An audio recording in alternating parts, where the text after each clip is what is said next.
Эрхэм үзэгчдээ Монголын үндэсний олон нийтийн телевиз шууд хэлэлцүүлэг эхэлж байна.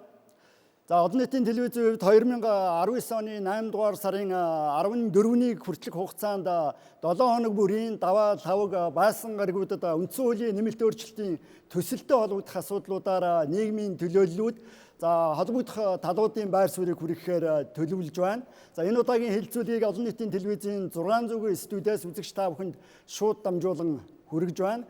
За хэлэлцүүлэгт оролцогчдын төлөөллийг танилцуулъя. За ард түмний хайрлын намын дарга Гүн далаа, Дэлхийн монголчууд намын дарга Тэмүүжин, Монгол үндэсний ардчилсан намын дарга Цогт гэрэл, за Үнэн ба Зөв намын дарга Отхон Баатар, за мөн хуульч судлаачдын төлөөлөл оролцож байна. Хууль зүйн ухааны доктор Амар Жаргал, хуульч доктор Сүнжид, хуульч доктор Гүнбэлэг, хуульч судлаач Амар Батнаар оролцож байна. За хэлэлцүүлгийн явцад үзэгч та бүхний саналыг дэлгэцсэн дэх цахим хаяг болон шууд утсаар хүлээн авч нэвтрүүлгийн явцад танилцуулах боломжтой. За ингээ үндсэн хуулийн нэмэлт өөрчлөлтийн төсөл дэх гол заалтуудын хүрээнд талуудын байр суурийг хүргэх болно. Ингээд хэлэлцүүлэг эхэлж байна. Тэгэхээр энэ удаагийн үндсэн хуулийн нэмэлт өөрчлөлтийн төслийн хүрээнд яригдж байгаа нэг гол асуудал бол парламентыг төлөвшүүлэх, парламентын хариуцлагыг дээшлүүлэх, хууль тогтоогчдын ёс зүйг сайжруулахтай холбоотой асуудлууд хөндөгдөж байна. За энэ чиглэлийн өөрчлөлтийг үндсэн хууль зайлшгүй хийх шаардлага бий гэж үзэж байна. За намын дарга нарын төлөөллөөс эхлэе. За Цогт гэрэл дарга. За ерөнхийдөө үндсэн хуулийн шинжилэл хийх үзэл санаа бол гол нь парламентынхаа ардчлалыг илүү төлөвшүүлэх гэсэн ийм чигт явж байгаа. За энэ үднээс харах юм бол Монгол Улсын парламентын явж ирсэн түүх энэ өнгөрсөн цаг хугацаанд дүгнэлт хийгээд юун дээр алдаж юун дээр доголдол байна гэдэг энийгээ сайжруулах чиглэлд бол нэлээд дөрвтэй өөрчлөлт хийгсэн ийм зүйл заалтуудыг санал болгож байгаа. Улсын хурлын гишүүн Лүндэ Жантсан болон 62 гишүүний өргөн барьсан төслийн хүрээнд бол парламентыг ялангуяа энэ төсвийн хяналтанд их хариуцлагатай болгоё. Өнөөдөр засгийн газраас нэг төсөл өргөн барьдаг. Энэ Монгол улсын хязгаарлагдмал санхүүгийн нөөцийг их хурлын гишүүд тойрог руугаа татах байдлаар нэгдсэн томоохон төсөл хөтөлбөрүүдийг хэрэгжих боломжгүй болтол нь ингэж цоохорлож тарамдуулдаг, хөрөнгө тарамдуулдаг ийм байдлыг зогсооё гэсэн нэг том заалт явж байгаа. За нөгөөдөөр дордуусан 7 өөрчлөлттэй холбоотой их хурл маань 70 хоног хуралдаг байсан бол 55 хоног хуралдаг болсон шүү дээ. Тэгээ энийг буцааж ер нь бол 70 хоног хуралдаг болёо. Мөн их хурлын баталж байгаа хуулиудын чанар их муу байна. Богино хугацаанд их цөөхөн хүмүүс хууль батлаад байна. Энэ нь ер нь цаашид энэ улс орны аюулгүй байдал, дээрээс нь эдийн засгийн маш их хор хохиролтой ийм хуулиудыг батлах магадлал ер нь их болж байна. Гадны дотны лоббид ч өртөх ийм магадaltaй гэдэг үүднээс их хурлын гишүүдийн хууль баталдаг кворумыг нэлээд өндөрсгөж хуучин байдлаар бол нэг 20 гишүүн хууль баталчаад байгаа ш.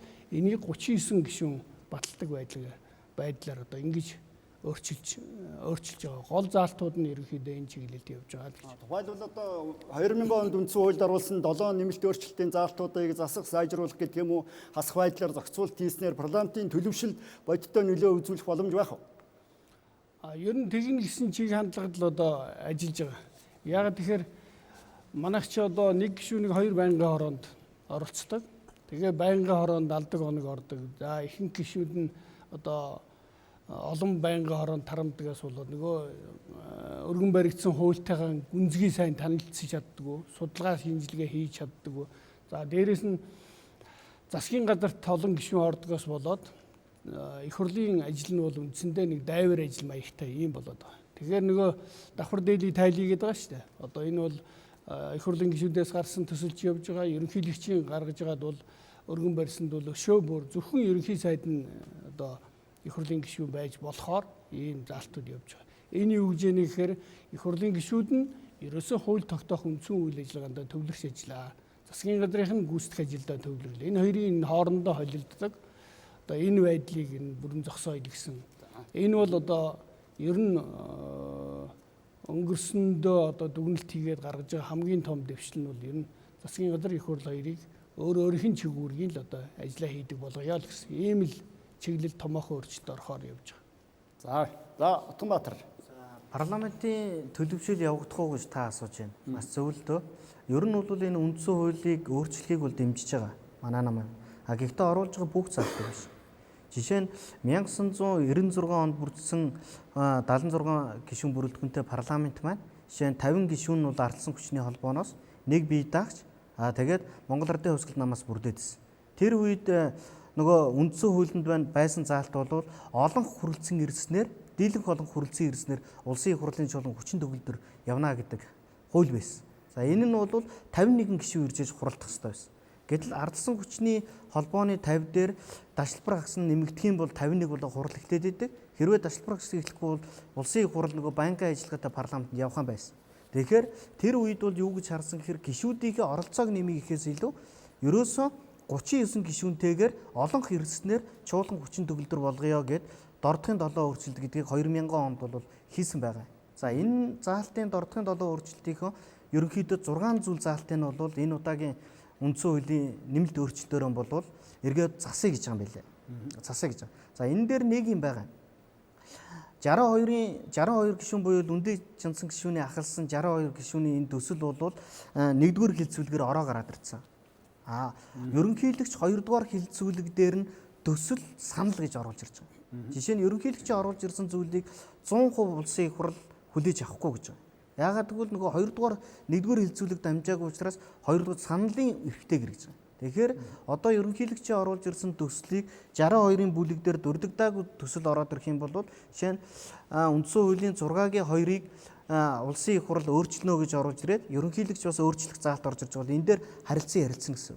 Гэтэл ерөнхийлөгч бол 6-гийн 6 гэдэг заалт нэмээд оруулаад ирэх гэж байгаа. Энийг нь болохоор авч шилцгүүгүй юу гэдэг нөгөө дэгийн тухай хуулиараа зөрчигдөд явах юм билээ. Тэгэхээр зүгээр довчхондоо энэ парламентын соёл төлөвшгүй гэвэл бид нар эндээс нэг давуу юмыг харж болно. Тэр нь юу юм гэхээр 20 гишүүнтэй хууль баталдаг байсан. Жишээ нь 76-гийн олонх гэхээр 39 бүрэлдээд 39-ийн олонх нь гэхээр 20 гишүүн коноп дарж яхад ерөөсөн чуулганаар бүх хууль гарна гэсэн. Энэ бол босог өөрчлөгдөд юу гэж байгаа гэхээр 62-ын бүлэг дээр оруулж ирснээр 32 гишүүнийхээ дийлэнх олонх нь зөвшөөрсөн тохиолдолд ямар ч хуулийг батлая гэж. Тэгэхээр одоо бол 39 гишүүн хүрэлцэн ирээд хурал эхэлж байна. Гэхдээ тэр хурлаар орсон асуудал 39 гишүүн 39-ийг хүлээмжшөөрч тэр одоо хууль батлагдана гэсэн. Тэгэхээр бол бас нэг өнгөрсөн байсан зүйлээсээ бол агш дэвшиж байгаа зүйл бол олон. Манай ард иргэд юу ярьж байгаа гэхээр ер нь над дордохын 7 гэдгээ буцаачил яасан юм бэ? Ингээд үндсэн хуулийн өөрчлөлтөд болжил яасан гэсэн санал их гарч байгаа юм байлээ. Тэгээд дараа нь дэлгэрүүлээ яриа тий. За. Тэмүүжин. За санаа энэ бүхний энэ өдрөө амрамлан ирье. Ингээд үндсэн хуулийн нэмэлт өөрчлөлтийн хамгийн гол асуудал нь өнөөдрийн нийгмийн эдийн засгийн нөхцөл байдал энэ ард иргэдийн аж амьдралтай энэ нэмэлт өөрчлөлтийн зүйл заалтууд шууд холбоотой болоод байна л да. Хамгийн ялангуяа энэ 6-гийн 2 дугаар заалт байгаа юм. Энэ байгалийн баялагын тэгшөөрлөлт. Өнөөдөр байгалийн баялагийг жинхэнэ эзэн ард түмэн Монгол улс гээд үндсэн хуулийнхаа 6-гийн 2 дээр заагаад өгөх юм бол энэ өөрчлөлтүүд агаад органик хуулиуд бусад хуулиараа дамжаад энэ байгалийн баялагын сан эдэргээд ингээд маш олон салбар юмнууд явагдах гэдэг шүү дээ. Тэгэхээр энэ бол ач холбогдлын хувьд бол нэгдүгээрт байж байгаа. Сая намын дарга нар ярьж байна. Урд нь бол хуулийг бол ерөөсөө л 20 хүн л баталж ялаа шүү дээ. 5 хүн лобби хийгээл 20 хүн хууль батлаад байдаг. Тэгэхэд өнөөдрийн энэ нэмэлт өөрчлөлтийн хуулиар нэг үгээр хэлбэл 39 нийт гишүүний дийлэнх олонх буюу 39 57 хүн 40 хүн ирсэн ч 40-оор хууль баталж байгаа нь бүхэл бүтэн өнөөдрийн хүн ардын аж амьдралтай холбоотой бүхэл хууль тогтоомж шийдвэрүүд 39 буюу олонхын саналаар одоо хууль батлагдах нь нэгдүгээр том ач холбогдол байна. Мөн энэ давхар дээлний асуудал байна л да. Засгийн газрын их хурлын гишүүн, засгийн газрын гишүүн байж болохгүй. Энэ олон жил энэ давхар дээл өмслөө шүү дээ. Нэг үгээр үл. Тэгэхээр гүйцэтгэх эрх мэдэл нь гүйцэтгэх эрх мэдэл шиг хууль тогтоох нь хууль тогтоох ажиллаа хийгээд явах нь шүү дээ. Нэг үгээр хэлбэл нэг хүн хоёр үүрэгт ажил одоо хавцрах шаардлагагүй гэх мэтчлэн. Мөн түнчлэн тэр төрийн албаны буюу төрийн албан агчийн доктортой ажлын байрны асуудал тавигдж байна. Энэ юу гэхээр альвал нэг сонгуул болдог. Сонгуулийн үр дүнгээр улс төрийн шалтгаанаар төрийн албан агчийг ажил албан тушаалаас нь халж чөлөөлдөг асуудал энэ хуулиар хориглогдож байна. Нэг үгээр л үндсэн хуулиндаа төрийн албан агчийг янз бүрийн шалтгаанаар халж чөлөөлж болохгүй гэсэн заалтыг үндсэн хуулиндаа тусгаад өгөхөөр энэ бол төрийн албаны доктортой байдал гэд явагдаж байна л да. Энэ мэтчлэн зөв зүйтэй заалтуудыг бол намын зүгээс бол дэмжиж байгаа. За гүндэлээд. Тэгэхээр миний бодлоор бол үндсэн хуулийг үнэхээр дөрвтэй өөрчлөхгүй юм бол Монголын ард түмний амьдралд бас өөрчлөлт гарахгүй юм аа. За улсын их хурлын гишүүний тоог 99 болгоно, 108 болгоно, 39 гишүүн хуулиа батлана уу, батлахгүй байна уу? Тийм онцгийн ялгаа байхгүй. Яг үнэндээ бол. Тэгэхээр миний хэлэх гээд байгаа зүйл юу гэхээр Монгол ардын нам бол 65 судалтай. Өөрөөр хэлбэл үндсэн хуулийг өөрчлөх бүрэн боломжтой. Энэ боломжит нөхцөл байдлыг ашиглаад хамгийн зөв өөрчлөлтүүдийг л хиймээр байгаа юм л да. Зоригтой. Тэн дээрээ чухам юу хийх гээд байгаа юм те. Тэрийгэл ил тод болгоод тэр нь эргээд ард түмний амьдралд маш сайнаар тусах, Монголын нийгэм эдийн засгийг урагш нь авч явах ийм л өөрчлөлт тэнд байх ёстой юм. Түүнээс нэг тоомоо нэмж хасаад ингээд тэгээд ахаар энэ бол зүгээр нөгөө өмнө л байдаг нэг юмнууд яриа байдаг штэ. Юу гэдгийг 2000 онд би анх улсын хурлын гишүүн болж байлаа л. Тэгэхэд мянганы зам гээл мянганы зам гэдэг замал барьчвал Монгол улс хөгжлөө гээл тэгж байсныг санаж байна. 2004 оны үед юу гэдгийг бүсчилсэн хөгжлөгээл Монголын газрын зургийг л энд ингээл бүсийн төвүүд байна гээл улаан ногооноор ялгаж будаал байсан те. Эцсийн дүндээ тэгээд Монгол улс хөгжөөгүй юм. Хөгжигчгүй юм. Тэгэхээр үндсэн хууль өнөөдөр бас болохгүй байгаа юм биш. Тэн дээр Монголын ард түмний нөгөө эрх чөлөө, нөгөө тэгш эрх мэрх, нөгөө хүмүүнлэг ардчилсан нийгэм байгуулна бүгд байж байгаа. Энд тэндээс баахан юм авчраа тавьчихсан. Байгаа л да. Тэрний хоорондоо зарим зөрчилдөг юм жижиг сажиг юм бол би тэрийг үнэхээр арилгах ёстой л байна. Гэхдээ л энэ үндсэн хуулийн өөрчлөлтийн гол үр дүн зүгээр нэг цаасан дээр ингээд үлдэх биш, зүгээр нэг ингээд гоё болоод үлдэх биш. Энэ нь хүн ардтаа яаж хүрэх юм? Энэ шодрог ус байдлыг яаж арилгах юм? Баялаг нь яаж хуваарлагдах юм? Бизнес боломж нь яаж хуваарлагдах юм? Монгол улс үүний дараа яаж хөгжих юм? Хүн амын орлого яаж нэмэгдэх юм? Тиймээс хармаанд нь ямар мөнгө орох юм? Хизээ орон сууцтай болох юм? Энэ улс орноо яаж удирдах авч явах юм? Энэ чинь үндсэн хуультай байгаад байгаа юм бас биш юм. Үндсэн хуульд буруу ерөөсөй байхгүй байгаа. Үндсэн хууль болохоо байчаад улс хөгжихгүй байгаа ч юм биш. Үндсэн хуулийг ингээд засчихаар улс хөгжихгүй ч байгаа юм биш. Хамгийн гол нь энэ хөгжүүлж байгаа хүмүүс маань өнөөдөр ажиллаа хийх ёстой байна. Яг урдаа тавьсан ажил нь юу вэ гэхээр ерөөсөө л энэ 3 сая хүний амьдралыг сайжруулах юм байгаа юм шүү дээ. Түүнээс 30000 хүний амьдрал, 300,000 хүний амьдрал биш те. Тэр амьдралыг сайжруулахын тулд өдөр тутам засгийн газар ямар ажиллаа хийх юм, их хурл нь ямар хуулиа батлах юм, ялсан нам нь юугаа хийх юм те. Энэ чинь бүх үүрэг хариуцлага яг үнэндээ өнөөдөр намын дарга хөрсгийн хийх тэр менежмент, тэр хүний зориг, тэр сэтгэл, тэр бүхнээс шалтгаалж байгаа шүү дээ. Тэр хүнд бүх эрх мэдэл нь байна. Өөрийнх нь команданд 65 гишүүн байна. Улсын их хурл тэр чигээрээ засгийн газар нь тэр чигээрээ байж байна. Монгол улсын бүх төсөв байж байна. Их хурлаараа дуртай хуулиа оруулаад батлуулж болж байна. Бүхэл юмыг хийж болж байна. Ард түмэн араас нь ингээд дэмжиж явахд бэлэн байна. За ингээд бас нэвтрүүлгийн оролцох ёстой бас дахин сануулхад асуудлыг тодорхой сэдвийн хүрээнд дистараллаар нь хөндөе гэсэн чиглэлтэй байна. Эхлээд парламентыг төлөвшүүлэхтэй холбоотой зарим асуудлаар байр суурь сонсъё. Дараа нь гүйцэтгэх засаглал, шүүх эрх мэдэл, нутгийн удирдлагын тогтолцоог боловсронгуй болгохтой холбоотой асуудлуудыг хөндөх боломж гаргах бай гэж бодож байна. За ингээд хуульчдаа сонсъё. За үзэгчдээ орой минь дүргий. За парламентын ардчлалыг төлөвшүүлэхэд бол тэр парламентын гишүүдийн тоо 20-оор батлана уу? 2000 оны нэмэлт өөрчлөлт бол нэг тийм шаардлагатай зүйл бол биш. Парламентын төлөвшүүлэхэд бол эхлээд парламент гэж юу юм бэ гэдэг бол маш сайн ойлгох хэрэгтэй. Одоо бол Монгол бол үндсэндээ парламент буюу улсын хурл гэж ямар байгууллага байдгийг байдаг ойлгоогүй явж байгаа хүмүүс их байна. За энэ бол ерөөсөө дэлхийн нийт бол тогтсон төлөөллийн дээд байгууллага. Ард түмнээс төлөөлж мандат авж байгаа, эрх мэдэл авж байгаа тэр хэсэг бүл. Өөрөөр хэлбэл энэ яагаад төлөөллийн би дээд байгууллага гэж яриад байгаа юм гэхээр энэ парламентыг төлөвшүүлэхэд бол бид эхлээд тэр Монгол улсын үндсүүлээ 20 дугаар зүйлээс эхэлж ярих хэрэгтэй. Энэ 20 дугаар зүйл өөрөө улсын хурлаар төрийн эрх барих дээд байгууллага гэж анханасаа юм буруу нэр томьёо заасан. Ийм төрийн эрх барих дээд байгууллага гэж одоо ардсан тогтолцоотой дэлхийд ийм улс бол байхгүй ерөөсөн. А Япон улс байгаа. Япон бол арай өөрөөр тодорхойлж. Тэгэхээр энэ тодорхойлтыг ихсүүлээд бид үнэхээр л парламентын арслыг бэхжүүлэхэд парламентын төлөвшлийг одоо бий болгох гэдэг юм бол энэ тодорхойлтыг ихсэл одоо явах хэрэгтэй. Тэгээ цааш нь өгшөө одоо энэ манад байхгүй бас нэг юм гаж тогтолцоо зөвхөн манад. Парламентын одоо би хэллээ парламентын нэг гол бол төлөөллөх. Дараа нь бол хоёр шинж бол парламент өөрөө хяналтыг ард түмний хяналтыг хэрэгжүүлдэг байгууллага. Гэтэл манай үндсэн хуулийн тэр 25 дугаар зүйл дээр байгаа. Улсын хурл хууль улсын хурлын бусад шийдвэрийг хянан шалгана гэдэг.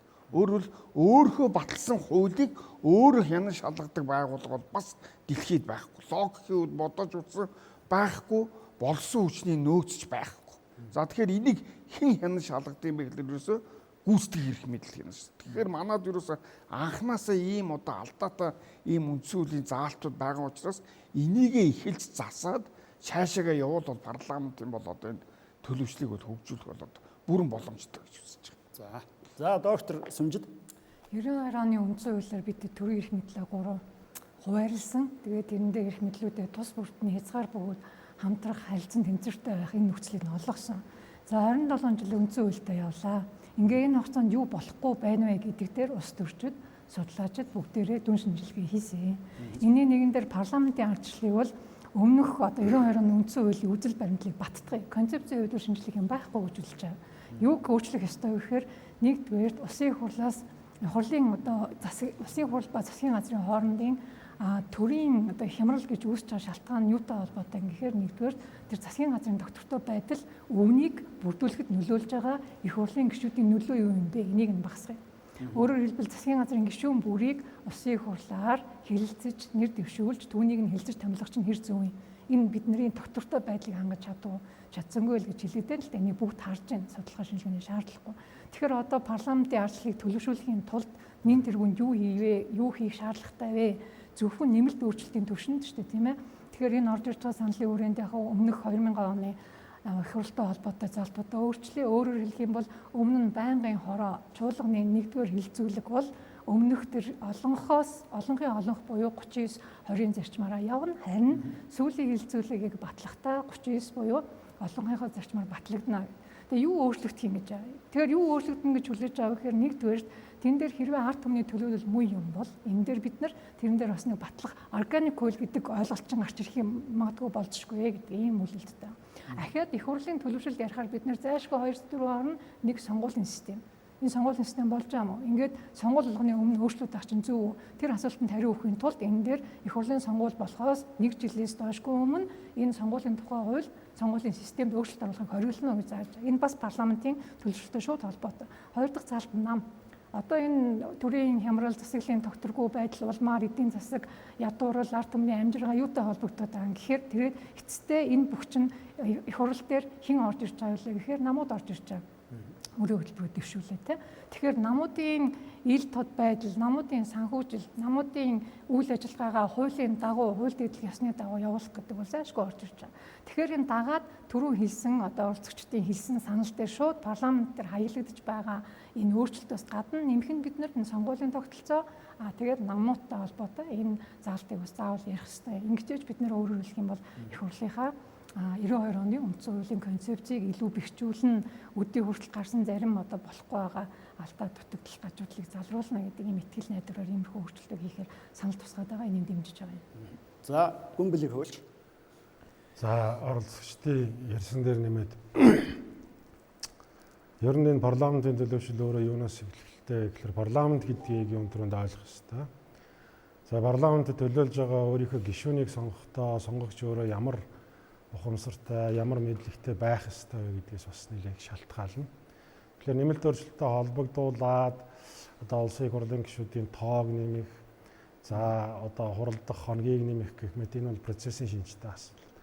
За үндсэн гол асуудал нь юу вэ гэхээр сонгуул гэдэг бол тэр нэг нийгмийн гэрээний гол онцлог. Тэгэхээр улсын их хурлын гишүүнээр одоо сонгогдож байгаа тэр хүмүүсийг сонгохдоо иргэд маань өөрсдөө энэ хүн юу хийдэг вэ гэдгийг нэн төрөв бодох ёстой. Тэгэхээр тэнд юу хийдэг вэ гэдгийг бодоход бол ямар алдаа гараад байна гэхээр 1992 оны үндсэн хуулийн гол үзэл баримтал болох тэр бол ард түмний төлөө илч гэдгийг бол иргэд бүрэн сайн ойлгосон уу. За улсын их хурл гэдэг бол хууль тогтоодог бодлого тодорхойлдог байгууллага байтал хин нэгэн улсын их хурлын гишүүнд одоо нэр дэвшиж байгаа этгээд маань өөрөө одоо тэнд нэг хог түүцэн явж явах жишээтэй. За сонгогдсныхаа дараа одоо боов цагаан сараар элдв янзын бэлэг тарааж авах жишээ тэрэнд нь бас автдаг иргэд. За нөгөө талаас бол жишээ нь сургууль, цэцэрлэг, эмнэлэг, за төрийн удирдлагын байгууллагын байшин одоо нээдэг бариад нээдэг улсын их хурлын гишүүн тийм ээ. Тэгэхээр ингээ нээгээд явхлаар улсын их хурлын гишүүн ийм хийдэг юм шиг боддог. Гэтэл улсын их хурлын гишүүн бол огт тийм биш. Үндсэн үүрэг нь хууль тогтоох үйл ажиллагаанд оролцдог гэдэг юм. Тэгэхээр үүнээсээ үүдээд парламент гэдэг ойлголтоо сайн авчих юм бол засгийн газар юу гэдэг вэ? Эмнэлэг барьж байгаа бол эрүүл мэндийн сай засгийн газар ямар оролцоотой. Нутгийн удирдлага ордон барьж байгаа бол тухайн нутгийн удирдлага нь өөрөө ямар оролцоотой вэ гэдгийг бүгдээр нь сайн ярих хэрэгтэй. Тэгэхгүй бол одоо бол иргэд маань хэн юу хийдэг вэ гэдэг дистараллыг буюу Монгол улсын үндсэн хуульд заасан үзэл баримтлалын дагуу хууль тогтоох эрх мэдлийн байгууллагын төлөөлөл юу хийдэг вэ? Засгийн газрын гишүүн юу хийдэг вэ? За нутгийн удирдлагын байгууллага юу хийдэг вэ тийм ээ? Гэх мэтийг сайн мэдхгүйгээс болоод одоо нэг байшин барилаа гэхэд тэрнийг нь багийн засаг дарга нь бий барьсан, манай нам барьсан. За сумын засаг дарга нь манай нам барьсан, бий барьсан.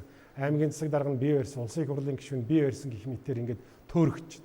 Ингээхээр энэ төөрөгдөл нь өөрөөсөө юунд хүргэдэг вэ гэхээр хүссэн үсээгүй ямар нэгэн намд нөгөө нэр дэвшигчийг харьяалуулдаг.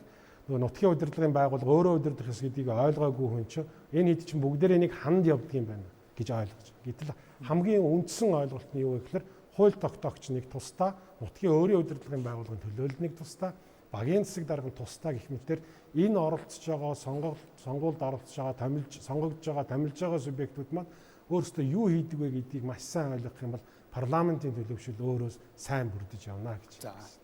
За МЮОНРТ өөрч. За парламентын асуудлын хувьд бол парламентын үндсэн чиглэлийг одоо судалгааны бүтээлүүдэд 3 үндсэн чиглэлээр томьёосон байгаа юм л да. Нэгдүгээрт хамгийн гол чиглэл бол ард түмнийг төлөөлөх. За хоёрдугаарт бол хууль боловсруулалт батлах, гуравдугаарт бодлого боловсруулах гэсэн ийм 3 үндсэн чиглэлийг бол томьёож татгаж өгсөн. Тэгэхээр энэ үндсэн чиглэлүүдээ ямар төвшөнд биелүүлж гин, хэр төвшөнд төлөвшсөн байна вэ гэдгээс хамаарат энэ одоо манай Монголын өнөөдрийн парламент түүнийг зохицуулж байгаа үндсэн хууль болоод бусад хуулиудад өөрчлөлт оруулах шаардлагатай юу гэдэг асуулт гарч ирнэ. Тэгэхээр энэ дээр бол нэг хэд хэдэн үндсэн гол асуудал өнөөдөр гарч ирээд байгаа. Өөрөөр хэлбэл парламент дотор байдаг ийм гажигууд. Нэгдүгээрт бол парламентын өнөөдрийн нөхцөл байдал бол ямар нэгэн томилгоо юм уу хэн нэгнийг огцруулахтай холбоотой хуралдаан болвол дандаа эрц бүрэн бүтэн дүүрэн баг бүх гишүүд нь бүрэн оролцоотой. За тэгээд ердийн яг иргэд олон түмэнд хэрэгтэй хэрнээ хэн нэгэн парламентын гишүүний ашиг сонирхлыг бага хүнсэн асуудал байх юм бол эрц нь хүрдгүү одоо баг бүгдээрээ л телевизээр харж байгаа баг өглөө орноосоо дуудуулах шахуу ижиж чуулганхын эрц нэг бүрэлддэг. Тэгээд нэг ийм байдалтай нэгдүгээрч явж байна. За хоёрдугаарт бол ерөөсөө парламентын гол юм бол энэ төсөв түүгээр дамжуулж өөртөө ирэх олж авах одоо 1 тэрбум 5 тэрбум за одоо тоо байхгүй боловч гэсэн бод байдал дээр бол одоо их хурлын гишүүдийн мэдэж зарцуулдаг ийм мөнгөний тухай ойлголт өнөөдрийг хүртэл яригдж байна. За тэгээд дараа нь бусад томилгоо жишээлбэл төрийн албан аагийн дэлхийн дарга нар эсвэл газар хэлтсийн дарга нарыг тэрний хүн, энэний хүн, энэ нь аваач томилсон гэдэг баг ийм нууц биш. Тэгээд модоор нь ингээ гаргаад ирсэн. Тэгэхээр энэ бүхэн бол өөрөө ерөөсөө энд ард түмнийг төлөөлж хууль баталж бодлого боловсруулах гэсэн илүүтэйгээр тодорхой төвшөнд ямар нэгэн байдлаар очиод энд ялаад парламентод орчих юм бол тэр бүх бялуунаас хуваалцах энэ одоо сонирхлын үүднээс хөтлөгдөж бүх сонгуул намд илсэх ингээд одоо их хурлын гишүүн болох тэр ажлаа харах хийх энэ бүх үнцэг энд гарч ирээд байна. Тэгэхээр энэ гажгуудыг одоо засах хэмжээний нэмэлт өөрчлөлт санал болгож чадсан уу гэдэг асуултыг бол хамгийн түрүүнд хоёр төслөөс бол тавина. Яг хөө зарим тодорхой төвшөнд бол тавьсан байна гэж харагдаж байгаа. За тухайлбал төсвийн хувьд бол засгийн газраас оруулж ирж байгаа засгийн газар бол сангийн яамн дээр болоод бусад яамнуудаар ингээд төсвийг базаад ороод ирэхэд энэ төсөв дээр бол одоо өнөөдөр маш их хэмжээгээр орлогын нэмээд арталтан зарлагын нэмээд бүгд одоо ялангуяа сонгуулийн жилийн төсөв бол зүгээр цэвэр ийм дараа жилийнхаа сонгуульд бэлтгэгдсэн тэр юм чинь байрна эний чинь дуусгана одоо энийг эхлүүлж гин тэгээд гэх мэтлэн байдлаар ямар ч тэзүүг үнэлэлгүй юм юмнуудыг нэмдэг энэ хандлагыг харьцангуй хязгаарлах гэж оролцсон. Гэхдээ яг томьёолын уншихаар бол жоох эргэлзээтэй. Ягаад гэвэл засгийн газар дээр тийм оруулж ирсэн төсөв дээр зарлагын шин төрөл үүсгэж болохгүй гэсэн байна. Тэгэхээр зарлага үүсгэж болохгүй, шин төрөл үүсгэж болохгүй гэхээр төрөл гэдэг нь ийм багц дүн явж гинүү эсвэл нэгч төгрөгийн нэмэгдэл энд байх ёсгүй нү гэдэг нь бол тодорхой биш. Тэгэхээр энийг цаашаа нөгөө энэ томьёол нь одоо тийм тодорхой биш болохоор ердийн хуулиудаар зохицуулахдаа өөрт ашигтай байдлаар цаашаа явуулах ийм одоо хандлага байх уугүй гэдэг. За уучлаарай. Оролцогчд маань бас асуудлыг аль болох товч тодорхой байр суурьаар илэрхийлэх хүсье. Цаг хугацааныхаа бас боломжийг харгалзъя. За төслийн хүрээнд анхаарал татж байгаа нэг гол асуудал бол одоо парламентыг төлөвшүүлэхтэй холбоотой хөндөгдөж байгаа. Зөв улсын их хурлын гишүүн, засгийн газрын гишүүний үүргийг хавсран гүйцэтгэж болдог одоогийн үндсэн хуулийн зарчмыг эргэж авч үзье. Тодорхой хязгаарлалт хий гэдэг тухайн асуудал хөндөгдөж байна. За ерөнхийлөгчийн төсөл саналаар бол зөвхөн ерөнхий сайд улсын их хурлын гишүүн байж болно. За сайдуудыг бол одоо улсын их хурлын гишүүний албыг давхар хашхыг бүрмөсөн хориглоё гэж үзэж байна. За улсын их хурлын гишүүдийн санаачилсан төслийн хувьлураар бол ерөнхий сайд болон засгийн газрын 4-өөс илүүгүй гишүүн улсын их хурлын гишүүн байж болох юм гэдэг хувьлбарыг санал болгож байна. За тухайн хоёр албан тушаалыг одоо зайлшгүй хавсарч гүйцэтгэхдээ тодорхой хязгаарлалт байх нь зөв үү? Аль эсвэл одоо бүрмөсөн хориглох ёстой юм уу? Тусгаарлах ёстой юм уу? За намуудаас эхлэх үү? За түрүү би бас үрдсэн. Ер нь энэ засаглалын салаам хүчээр гэж байна. Хууль тогтоох байгууллагыг нэг тусдаа гүйцэтгэх засаглалыг тусдаа гүйцэтгэдэг байгууллага. Тэрийг хяндаг шүүх эрх мэдэл гэж байдаг. Манай энэ парламентын төлөвшил яагаад ингэ анхаарал татаад байна гэхээр парламент гэдэг нь өөрөө гүйцэтгэх засаглалыг байгуулах шат дамжлага болоод байгаа. Өнөөдөр улсын их хурлын сонгуул яагаад ийм их зардалтай, яагаад их намчирхсан, орон даяар хийрхсэн ийм сонгуул яваад байна гэхээр улсын их хурлаар дамжиж засгийн газрын гишүүн болох гэсэн гол сонирхол яваад байна шүү дээ. Тэгээд энэ сонирхол энэ засгийн газар парламент хоёр хутгалцсан юм чинь үндсэндээ Монголын парламентыг төлөвшүүлэхгүй дээрээс нь засгийн газрыг тогтооргүй одоо нэг жил 6 сарын настай байгаа. Энэ 27 жилийн дотор Монгол улс 15 засгийн газар солисон байна. 17 ерөнхий сайд солигдсон байна. Нийт нэг 300-аад сайд одоо төрийн сайдын ажлыг хийжээ. Тэгээ энэ талаас нь харах юм бол ерөөсөө Монголын одоо засгийн газар гэдэг чинь нэг тийм сайд нар бэлддэг дамжаач юм шиг те. Одоо энэ төрийн албаныхны зүгээр нэг дадлагын бааз шиг ийм болж хөрч байгаа байхгүй. Тэнд нөгөө үндэсний хэмжээний томоохон бодлого, томоохон төсөл хөтөлбөр явах энэ асуудал бол үндсэндээ орхигдож байгаа. Тийм учраас өнөөдөр энэ парламентыг засгийн газар хоёрыг зааглах гэдэг бол үнэхээр яхааргүй тулгамдсан асуудал. Энэ чиглэлд их хурлын гишүүдийн өргөн барьсан төсөлд бол 4 сайдыг за ерөнхий сайд оруулаад 5 сайд бол одоо их хурлын гишүүн байж болох юм а гэж. Ерөнхийлөгчийн өргөн барьсанд бол зөвхөн ерөнхий сайд нь засгийн газрын их хурлын гишүүн байж болохоор ингэж орж ирж байгаа.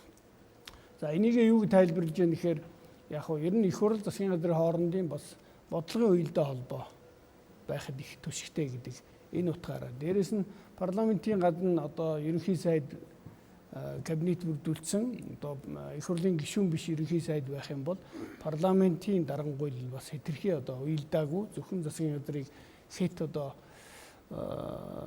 дарамтлсан гэдэг юм уу. Ийм ихүү байдал руу орчноо. Тийм учраас нэг ийм харилцсан хүн холбоо байх нь зүйтэй гэж ингэж үзэж явах шиг байна. Ер нь бол дэлхийн улс орнууд бол парламентын гишүүд нь засгийн газрын гишүүн байдаг тийм жишээ бол бий. Гэхдээ энэ нь бол илүүтэй 300-400 гишүүнтэй парламентаас иймэрхүү жишүүд илүү олон байна.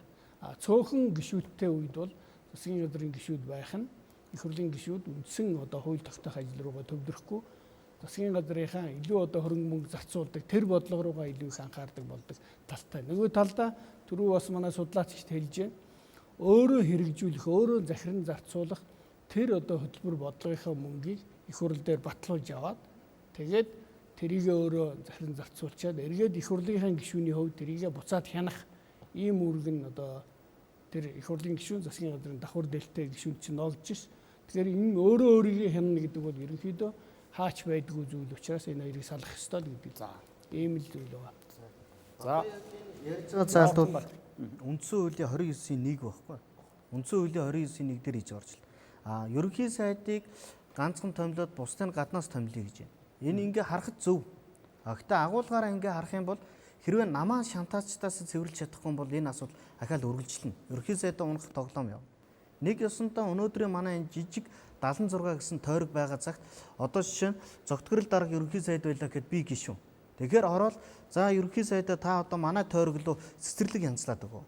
Манай тойргийн дээвэр янзлаад өг. Ард иргэд нь яваад очихоор цэцэрлэгийн асуудал, сургуулийн асуудал яриад эхэлнэ. Тэгэхээр энийг гүйцэтгүүлэхийн тулд энэ хүн хэрвээ хийж эхлэхгүй байх юм бол би хідэн парах зүүсгэж хагаад тэгээд чамайг унгана гэдэг нэг ийм шантаачны нэрийг явчихад байгаа байхгүй.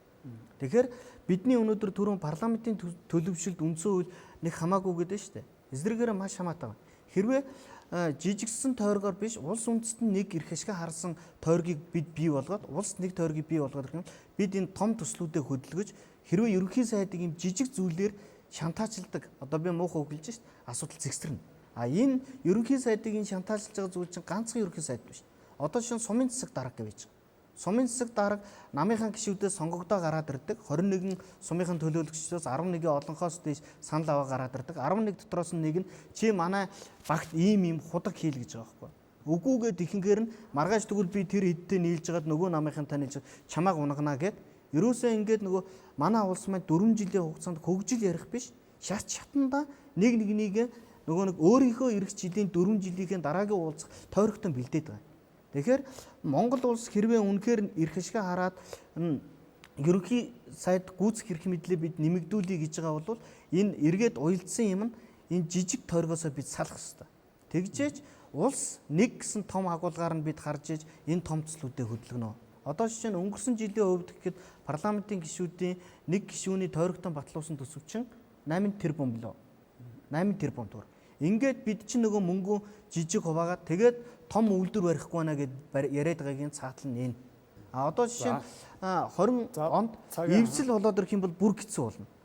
Бүр л нөгөөдгөө тоглоол эхэлнэ гэсэн үг. За аль болох бас товч байр суурь хэлхийг манай түрүүн эмэгтэй судлаач хэлж байна л да. Мэдээж хэрэг энэ парламентын төлөвшөлт хамгийн гол үүрэг гүйцэтгэх нь бол энэ сонгуулийн тухай хууль, улс төрийн намуудын тухай хууль маш их чухал ач холбогдолтой. Энэ дагалдан гарах энэ органик хуулиуд дээр ер нь яванда цаас цаашдах анхаарах шаардлагатай. За энэ гүйцэтгэх эрх мэдлийн тал дээр бол улсын их хурлаас оруулж байгаа төсөл дээр 4 улсын их хурлын 4 хүртэлх гишүүн, засгийн газрын гишүүн байж болно. Ерөнхийлөгчөөс оруулж байгаа санал дээр ерөнхий сайдаас бусд нь их хурлын гишүүн байж болохгүй гэсэн. Нөгөө засгийн газрын гишүүн байж болохгүй гэсэн. Тэгэхээр өнөөдөр хууль тогтоох гүйцэтгэх эрх мэдэл хоёрыг ер нь салгах нь зөв л дээ. Хууль тогтоогч нь яг хууль тогтоогч ажиллалаа гүйцэтгэх эрх мэдлийнх нь ажил нь тэр ажиллаа. Мөн ерөнхий сайд өөрөө кабинетээ бүрдүүлнэ гэж. Нэг өөрөлдөл ерөнхий сайд их хуралд ерөнхийлөгч танилцуулж шууд өөрийнхөө кабинетээ бүрдүүлээ. Энэ бол их зөв юм байна. Одоо байгаагаар бол их хурал руу оруулж томилоод нэг өөрөлд шантаажинд ороод шүү дээ. Манайх томилохгүй ингээл засгийн газрын бүрдүүлж өгдгөө сайдуудаа ийм асуудлууд өрнөд. Тэгэхээр энэ хоёр эрх мэдлийн хуваарлтыг ер нь салгах нь зүйтэй юм байна. Өнөөдөр шүүх эрх мэдэл, гүйцэтгэх эрх мэдэл, хууль тогтоох эрх мэдлийн уялдаа холбоо эрх үүргийг ер нь энэ үндсэн хуулийн дээр ингээд тусгаарлаж тийм ээ өгөх нь их зүйтэй. Одоо тэгхгүйгээс л болж энэ олон асуудлууд өрнөд нь шүү дээ. За үндэл дараа. Тэгэхээр юм л да.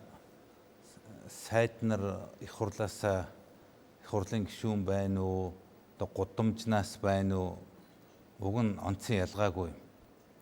Ер нь тэгээд салбараа мэддэг, шинжлэл өөрчлөлт хийх зоригтой засгийн газартаа саналаа оруулаад тэгээд засгийн газар нь дэмждэг ийм л байх ёстой юм. Түүнээс одоо юу гэдгийг одоо сайд нар нь засгийн газрын гишүүд нь одоо их хурлаас байгаа болохоор юм болохгүй байх гэсэн тийм байхгүй шүү дээ. Бид нарт бол одоо түүхээ эргээ харахад зөндөө олон сайд их хурлаас байлаа, сайн муу юм зөндөө байлаа. Бас зөндөө олон сайд бас гад наасч байсан. Тэгэл дандаа мэрэгжлийн бус сайд, чадваргүй хүмүүс энэ төр тавьж шít.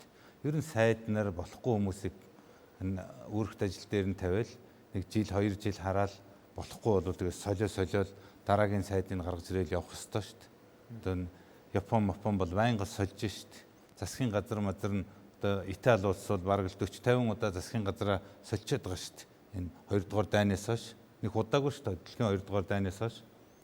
Ер нь зүгээр нэг тийм манайхан яриад байгаа засгийн газар одоо олон солигдох сайн муу ийм тийм гэж аах уу тэр нэг онц сайн бол биш л байх. Тэгэхдээ бид нар нэг зүйлийг их анхаарах хэрэгтэй байна.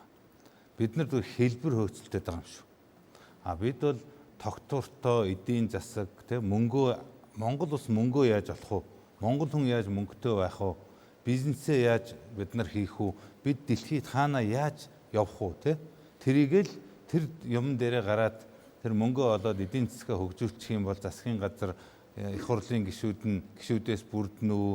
Засгийн газар нь 7 хоноо дунна уу? 70 хоноо дунна уу? Ямар ч хамаагүй. Одоо наад захын жишээнүүд байна шүү дээ. Одоо Герман улсад засгийн газар нь солигдчихл байдаг. Хамгийн гол нь бодлого тэр эдийн засгийн юм нь тогтвортой. Германы эдийн засаг хөгжөөд ажлын байр нь бий болоод үр ашгаа олоод ирэхээр ард түмэнд нь тэр засгийн газар нь байна уу? Ерөнхий сайд нь канцлер нь хэн байна? Байхгүй ямар нам ялахгүй сонгуул өгөхгүй. Ерөөсөө онц шаардлагагүй болчдөг байхгүй юу? Тэгэхээр яг л эцсийн дүндээ явж бүх юм одоо энэ эдийн засаг мөнгөн дээр тогтно. Тэрийг хийж чаддаг хүн гарах хэрэгтэй шүү дээ. Түүнээс ч одоо юу гэдгийг гарч ирэл би одоо сайхан бэлгийг санаж байна. Эдийн засаг энэ хамгийн чухал юм гэсэн. За сайхан бэлэг одоо эдийн засгийг гоё болгох юм байна да ганц зөв юм хэлээд байна дэ гэсэн юу ч хийхгүй явж байгаа л яваад гэсэн. Тэгэхээр ерөөсөө аливаа юм чинь явж нөгөө загас толгооноосоо өтдөг гэдэг шиг ер нь бүх юм толгоондоо л байдаг. Тэр засгийн газрын тэргүүн өнөөдөр их хурлаас байна уу, их хурлаас биш байна уу? Одоо жишээлбэл хараа л та. Ерөнхий сайд чинь одоо их хурлаас биш үсттэй.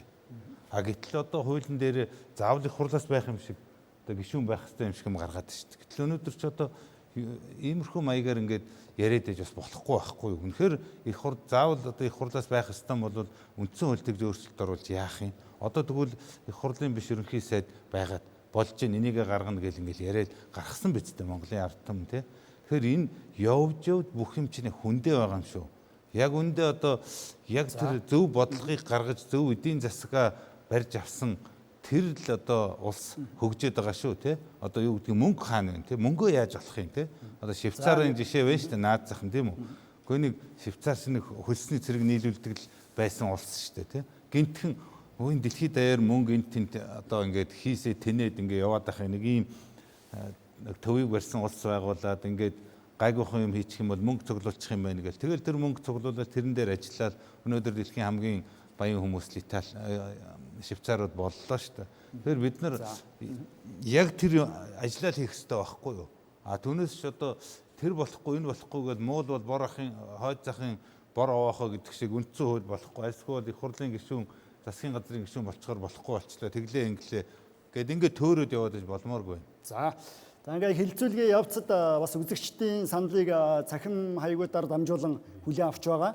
За ингээд үзэгчдийн саналаас эхлээд сонсъё, дараа нь судлаачдын байр суурийг үргэлжлүүлэн сонсох боломжтой. Ингээд студид сэтгүүлч үлзэн сайхан ажиллаж байна.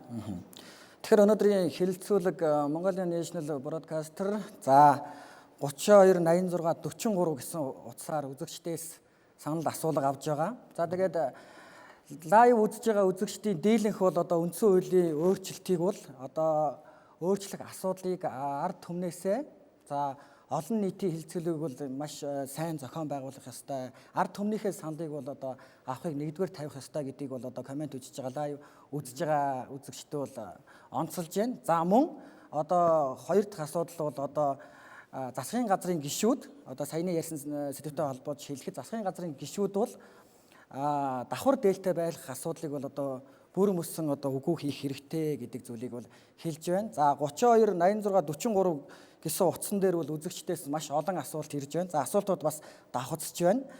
Тэгээд тухайн үндсэн хуулийн өөрчлөлт зүйл заалт гэж сэдвчлээд зочдоос асуугаад эхлэхээр тухайн сэдвтэй холбуулаад одоо үзэгчдээс асуултыг асууя гэсэн бодолтой байна.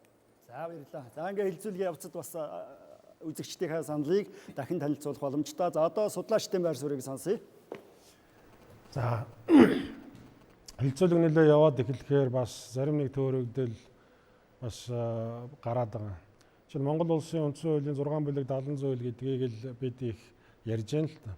6 бүлэг 70 зүйлээс гадна Монгол Улсын Үндсэн хууль заасан олон улсын гэрээгээр хүлээс үүргээ шударгаар сахин биелүүлэх гээд Монгол Улсын хууль тогтоомжийн нэгэн бүрдэл хэсэг болсон олон улсын гэрээний эрх зүйн онлайн тухай ярьж байгаа хэрэгтэй.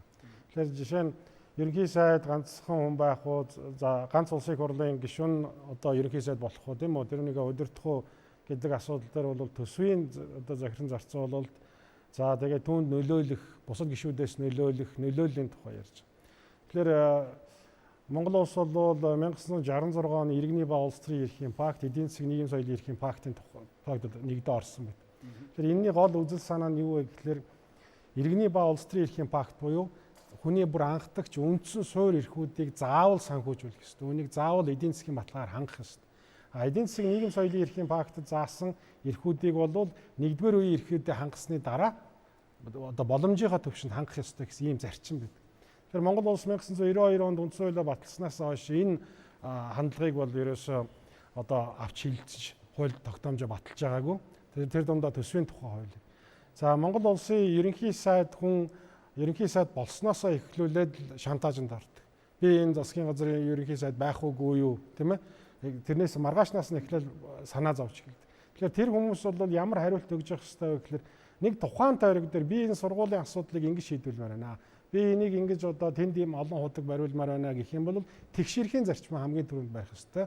Нөгөө хэдэн гишүүч гэсэн тэгшэрхийн зарчмуудаа хангаж явах талаар үг хэлж явах ёстой. Тэгэхгүйгээр би тэр аймгийн тэр одоо тойрогоос сонгогдсон учраас түүний төлөө Үхэн хатан явна гэж ерөнхий сайдыг шантаажлж болохгүй юм. Тийм учраас засгийн газрын зүгээс юу хэлж явах ёстой вэ гэхээр за танах бол энэ сургууль барьж байгаа тохиолдолд энэ сургууль чинь нөгөө бусад Улаанбаатарт байгаа юм уу, бусад аймагт байгаа сургуулиас илүү юм уу, дутуу юм уу? Хүү амын нэгтарчлалын ямар вэ? Хүүхдийнх нь одоо суралцах, багшийнх нь тоон хэдийн ч гэх юм ийм тоонуудаа гаргаж ирж байгаад онлын төвшөнд сууртаагаар бүх юмаа задраагаа хийгээд төсвөө нөгөө хүмүүстэй тайлбарлаад за түүнийг улстай амьдарж байгаа энэ ард түмэндээ өөрсдөө яг танилцуулж өгөх ёстой. Тэгээ ингээд танилцуулаад эхлэхээр ард түмэн өөрөө хяналттай болж эхэлнэ. Тухайлбал Улаанбаатарт улсын төсвийн сургууль бассейнтэй байлаа гэхэд одоо Баруун аймгийн нэг одоо сургуулийн тийм үү одоо Холын аймгийн нэг сургууль бол дүнзэн байшин дотор хичээлж байгаа. Тэгэхээр нөгөө хүүхдийн тэгшэрх хаана вэ гэдгийг өөрөө ерөнхий сайд өөрөө түүнийг олон нийтэд танилцуулж байгаа. Ингээ хяналт яваад ирэхээр төсвийн тухай хуулиа батлаад эхлэхээр нэрээ энэ сургуульд чи энэ газар чинь одоо төсөв хэрэгтэй юм байна гэдгийг ард түмэн өөр хянах ёстой. За тэгээ үндсэн хуулийн үзэл баримтлалын нэг гол хэсэг бол юу вэ гэхээр үндсэн хуулийн үзэл баримтлалын нэг гол хэсэг юу вэ гэхээр тэр тойргоос сонгогдсон гишүүн нөгөө тойрогтой үйлчлэнэ гэдээ ойлгоцсон байхгүй бид нар буруу ойлгоцсон байхгүй. Гэтэл үндсэн хууль дээр бол тийм байхгүй. Энэ бол бүх ард түмний эрх ашигыг яг төлөөлж явах хэрэгтэй тэр гэж. Тэгэхээр одоо бол нөгөө 76 жижиг тойрогтой 76 тойрогоо маллан услна гэх нэр томьёо гарчлаа шүү дээ. А иргэдэн өөрөөсөө энэ нөхөр улсын төсвөөс манай аймагт манай тойрог дээр хэдэн төгрөг авчирсан бэ гэдэг ингээ буруу үнэлэмж гарч ирж байна. Тийм учраас бол үүнийг засахын тулд бид нэг ерөнхий сайдтай байна уу, давхар дээлтэй байна уу, бүр давхар дээлгүй байх ёстой гэж анхны үндсэн хуулийн үзэл баримтлал байгаа шүү дээ 1992. Түүнийгээ дагаад явхад бол бид нар энэ онл үзэл баримтлалаа өөрсдөө маш сайн ойлгочих юм бол төрийн хэргийг тогтвортой авч явах боломжтой байна. За улсын их хурлын одоохон ингэж улсын их хурлынх дээр бол одоо нийтдээ 5 сая засгийн газрын гишүүн болол одоо байж болно гэж байгаа. Монгол улсын ерөнхийлөгчийн санал дээр бол 1 гэж байна. Тэгэхээр энэ бол ерөнхийлөгчийн зүгээс өгж байгаа энэ санал нь бол давуу байна. Бүр тайлчвал одоо боломжтой. Хамгийн гол нь бол 5-ыг ядаж 1 болгоод ерөнхий сайд нь улсын их хурлын гишүүн одоо байж болно гэдэг ийм санаагаар хийж байгаа нь ерөнхийлөгчийн төсөл бол даваа байна гэж хэлээ. За амарч байгаа л. Миний хувьд бол жоохон онлын тухайраа яг өнөөгийн нийгэмд бол Монголын парламент бол одоо ард түмэнд бол их муухай харагдаж байгаа. Тэгээ энэ муухай харагдаж байгаагаар л одоо хүмүүс бол төсөөлөд байгаа шүү. За би бол яг судлаач хүний хувьд бол энэ нөхцөл байдал өөрчлөгдөнө гэж бол боддог. Магадгүй 5 жил за 5 ч баггүй ч магадгүй 10 жилийн дараа бол өөрчлөгдөнө. За онлын хувьд бид эхлээд бас нэг юм боддог. Бид парламентын ардчлалыг бэхжүүлэх гээд байгаа юм уу? Эсвэл өөр засаглал руу явах гээд байгаа юм. Хэрвээ бид ингээд одоо ярьж байгаа шиг парламентын ардчлалыг бэхжүүлэх гэж байгаа бол сонгодог парламентод бол ерөөсөө их хурлын гишүүн, засгийн газрын гишүүн хамт ажилладаг. За ялангуяа одоо Англи, Япон улсад. За яагаад хамт ажилтдаг вэ? Энд чинь өөрөө онлын хувьд маш их олон агуулга ингээд давхар илэрхийлдэг. Энийг бол яг ард түмэн өнөөдөр бодохдоо бол өнөөгийн манай нэг хэдийн 76 гарал бодоод байгаа шүү. Уул нь парламентээс бол би анх энэ нэвтрүүлгийг эхэлж ирсэн бид парламентыг ихсэн ойлгох хэрэгтэй шүү энэний чигүүргийг гэж. За өөрөөр би юу гэж хэлэх гээд байна вэ? Парламентын гишүүн яагаад засгийн газрын гишүүн байдгүй вэ? Энэ парламент бол улс төрийн нам маш их гол нөлөөтэй оролцдог. Улс төрийн нам сонгуульд нэр дэвшигчтэй гаргаж ирдэг. Англи, Японд яадаг вэ? Нэр дэвшигчтэй гаргаж ирэхэд бүх юм тодорхой болдог. Намын дарга яллаа. За энэ хүн ерөнхий сайд болох нэ. Дараагийн намын 2 3-т бичих гэж байгаа хүн энэ хүн хууль зүйн сайд юм уу? Одоо сангийн сайд юм уу? Гадаад харилцааны сайд болох нэ гэдэг. Ингээд нэрсийн жагсаалтаар сонгогчид анханасаа мэдээ саналаа өгдөг. Ингээд энэ нам сонгуульд яллаа. Сонгуульд ялсан нам мөрийн хөтөлбөрөөр хэрэгжүүлэх болдог. Парламентын гадна байгаа улс төрийн лидер хизээж энэ намынхаа мөрийн хөтөлбөрийг хэрэгжүүлж болдоггүй. Чуулган дээр юу болж байгааг ямар ч мэдээлэл авах боломжгүй. Тэгэхээр энэ лидерүүд парламентад орж ирж засгийн газрын бодлогыг уялдуулж энэ өөрөө жинхэнэ сонгодог парламентын арчлалыг бий болгодог. За яг Монголын нөхцөл бол эсэргээрээ засгийн газрын гишүүн болохоор би энэс илүү ч гэж бодд юм уу те миний нөгөө түрүүн хэлсэн дээр үндсэн хуулийн 20-ыг өөрчлөх ёстой гэсэн тэр нэг төрийн эрх барих би эсвэл төрийн эрх барих дээд байгууллагын гишүүн гэдэг юм уу эсвэл би деважинд ороод ирлээ одоо ингээд 4 жил тардаггүй парламентод суудсан гэдээ ойлгодог. Гэтэл бол энэ парламентыг бас тарах механизмыг бас хэрэгтэй. Гэх мэт ийм онлын ийм практик ийм олон уялдаануудыг ингэж хооронд нь зохицуулж энэ парламентын арслыг бэхжүүлдэг давхар хийх бол одоо шалтгаан нь бол ийм л болдог. За түрүүн бол хийж яг манай судалгаагаар бол засгийн газар бол үндсэндээ 1 жил 6 сар ажиллаж байгаа. Японд бол өнөөдөр 8 сар ажиллаад засгийн газрууд огцорж байгаа. Засгийн газар огцрох бол нэг асуудал бол биш. Муу ажиллаж байгаа засгийн газрыг яах вэ? Тогтвортой ажилуулна гэж байлгаад байгаа юм. Энэ бол асуудал бол биш. Засгийн газар бол байнгын огцорж идэг, улс төрч бол эргэж буцдаг л хорвоо. Тэгтээ тэр улс төрч бол байнгын тийм ажилтай субъект бол биш. Улс төрч бол энэ байнгын ажилтай субъект хэн байдгүй гэхээр төрийн жинхэнэ албаа гэж байна. Төрийн жинхэнэ албаа гэж тогтвортой байлгаж тэр засгийн газрын үйл ажиллагаа тогтвортой байдаг. Өнөөдөр Япон, Англи, Германд яагаад засгийн газар өөрчлөгдөд ахад тэр ард түмний амьдрал хэвэн явагдаад байна вэ гэхээр тэр ард түмэнд өдөр тутам хурж ажилдаг төрийн алба бол тогтвортой ажилдаг. Тийм учраас тэр засгийн газраас нөлөөлөхгүйгээр төрийн алба тогтвортой байсаар энэ бүх асуудлууд шийдэгддэг. За сүмжид хуульч тусдаа байх хэрэгтэй. Тийм. Гэхдээ практик дээр Монголын жишээнээс харахаар улс төрийн намын лидер учраас намынхаа болоо хэрэгжүүлэх ёстой гэдгээс энэ ажлын хэсэг дээр яригдаж энэ цөөн гишүүд давхар хавсарч болно гэдэг санал орж ирээд байгаа юм л та. Тэгэхээр би энийг минимум түвшинд байлгах ёстой л гэж хэлье. Хамгийн цөөхөн хэмжээнд л нэг байлгах ёстой.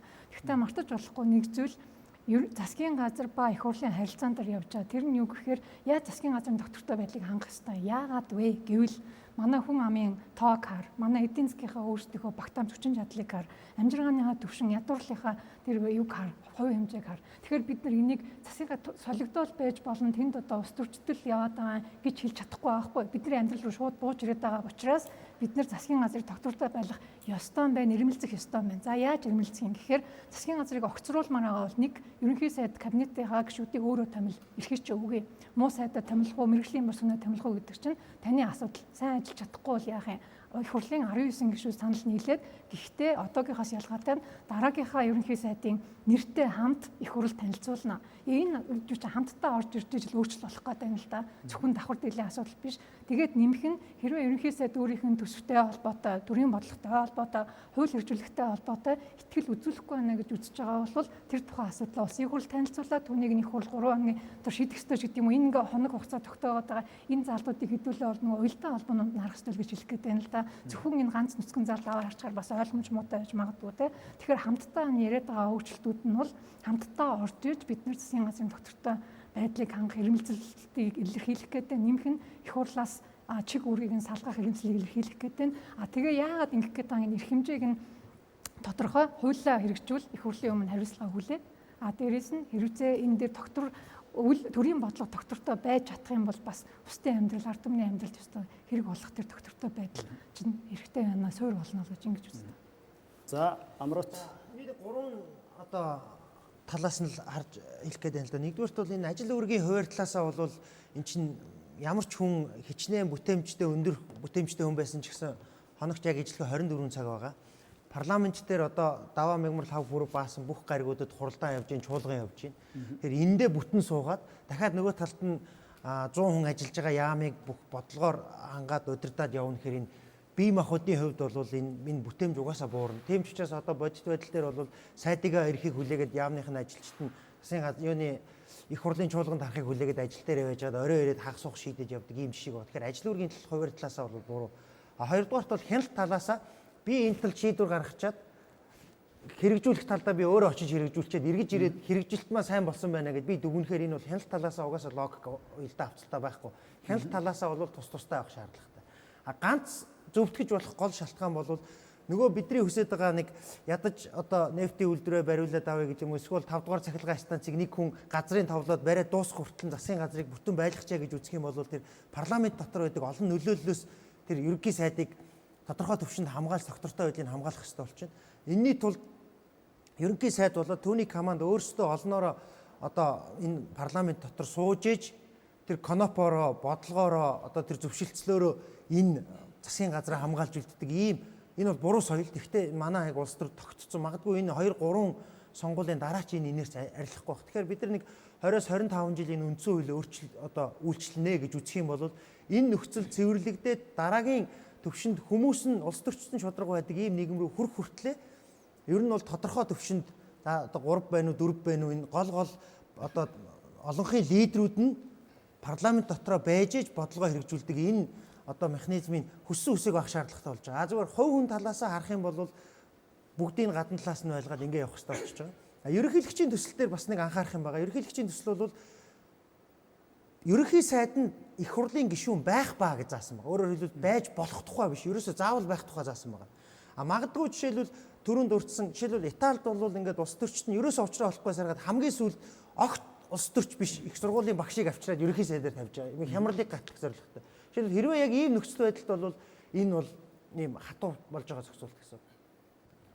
Нөгөө дөрвөн одоо сайд байж болох, ерөнхий сайд нэмээд их хурлын гишүүн байж болох зохицуулт бол байж болох гэж байгаа учраас магадгүй одоо хэрвээ үнэхээр улс төрийн эр зэрэг байдаг бол намууд нь өөрсдөө тэр иргэдийн хүсэмжлээд байгаа энэ одоо сонголт бид ялах юм бол давхар дээлний асуудал манай намд байхгүй гэдгээ зарлаад орох эрхэн ч гэсэн одоо тэр төслөөр бол ууг нь бол нээлттэй зүгээр ийм эр зэрэг байна уу гэдэг асуулт гарч байна. За баярлалаа. Тэгэхээр улсын хурлын гишүүдийн санаачлан боловсруулсан төсөл дэх нэг гол заалт бол ерөнхий сайд засгийн газрын танхимын гишүүдэд томилдог, чөлөөлдөг эрхтэй болёо. Одоогийн улсын хурал сайдуудыг нэвэрчлэн томилдог зарчмыг өөрчлөе, халаа гэдэг тухайн асуудлыг хөндөж байна. Тухайн зохицуултыг хийснээр эерэг үр дүн гарч чадах уу? Аль эсвэл одоо сөрөг нөхцөл байдал үүсэх талдаа юу? Энэ манай улс төрчдийн өөрийнх нь төлөвшил бий болоогүй байна л да. Эхлээ одоо яг тэнд гүнблэг судлаач хэлээд байна. Нам руугаа эхлээд орж ирж байгаа хүнээ бид шалгуур нь байхгүй.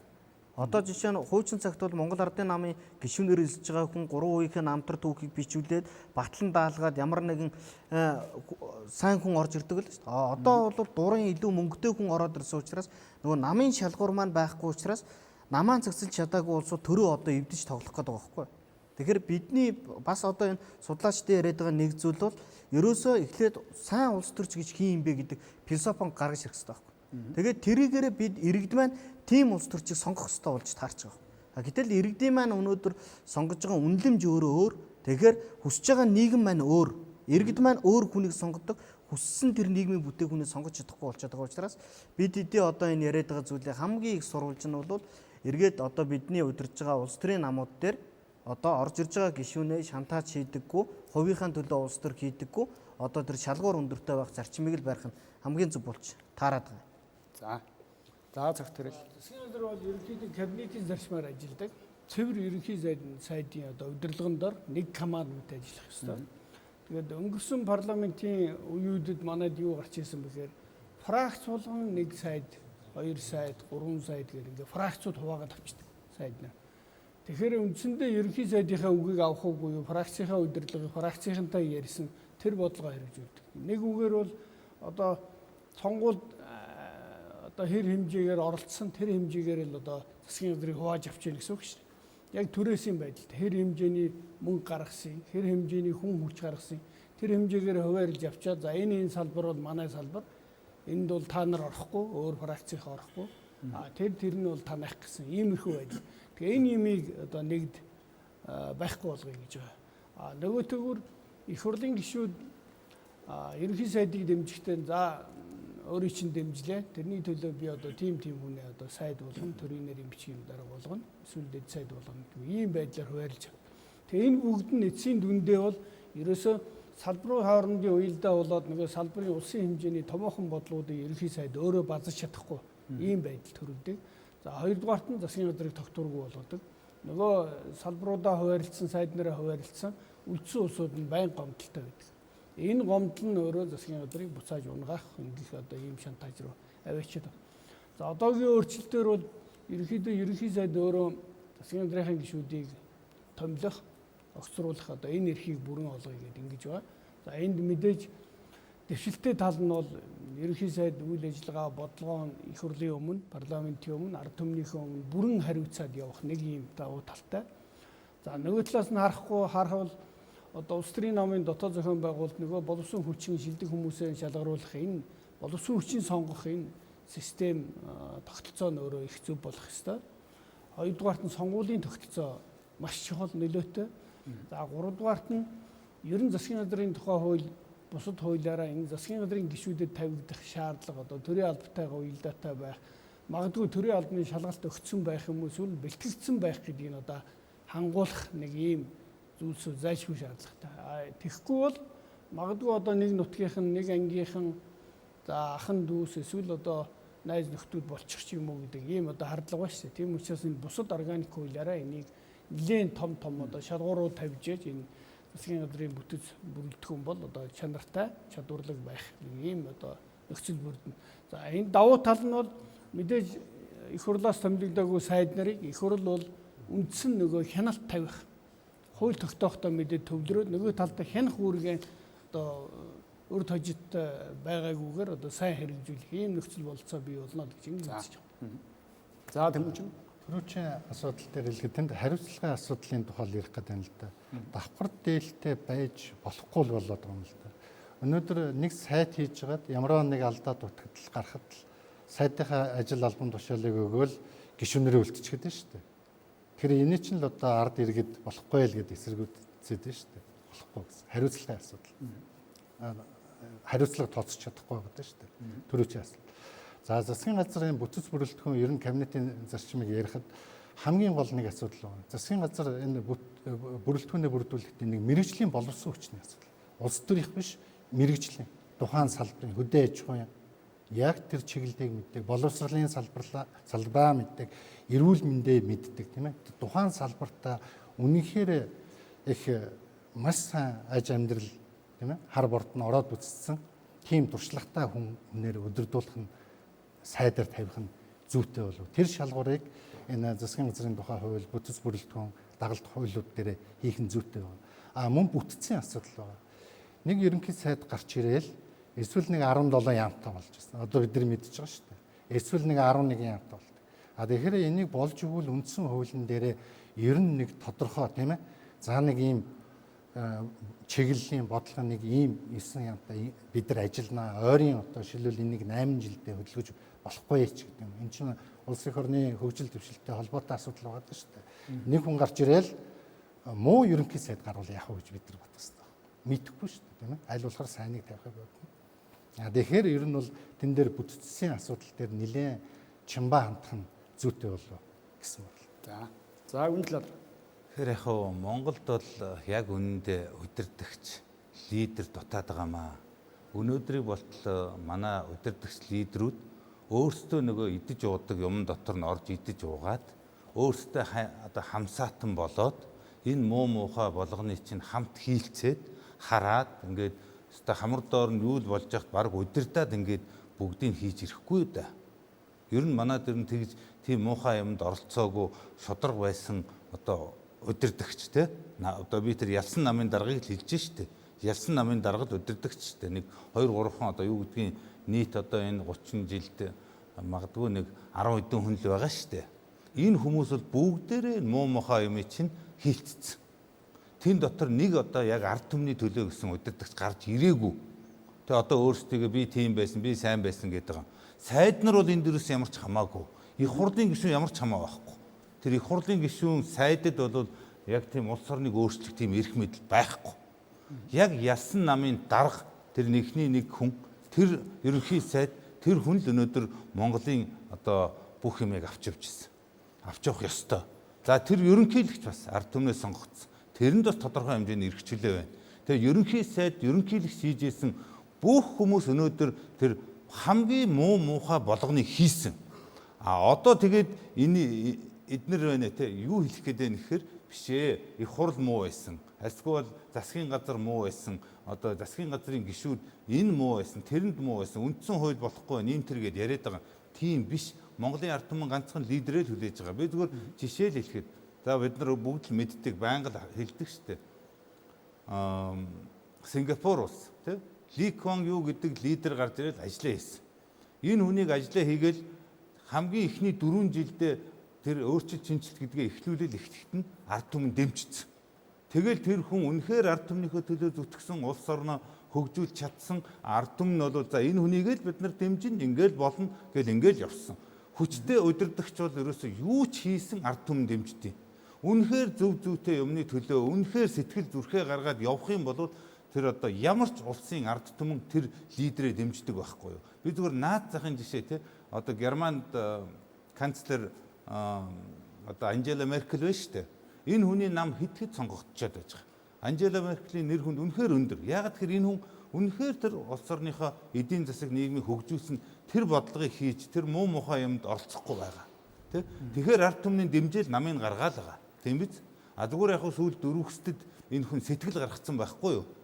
Тэ? Дөрөвхсдийн төлөө ер нь энэ муусан дөрөвхсд дайнд нэрвэгдсэн сэрих нэг жаахан ч гэсэн оруулыг гэсэн нь ард түмнийхэн жаахан уурыг хүргээд нэр хүнд нь жаахан унсан болохоос эдийн засгийн бодлого бүх юмараа энэ хүн бол үнэхээр л номер 1 те хэд одоо насаараа сонгогдоход бэлэн те. За Путин өнөөдөр Оросын ард түмэн энэ хүнийг хүлээн зөвшөөрөөд хэдийгээр Оросд бас нийгмийн эдийн засаг тийм сайнгүй байгаа боловч Путинаас өөр ингэж авч явах удирдагч манад байхгүй маа гэд энэ удирдагчаа хүлээн зөвшөөрөөд явж байна Оросууд.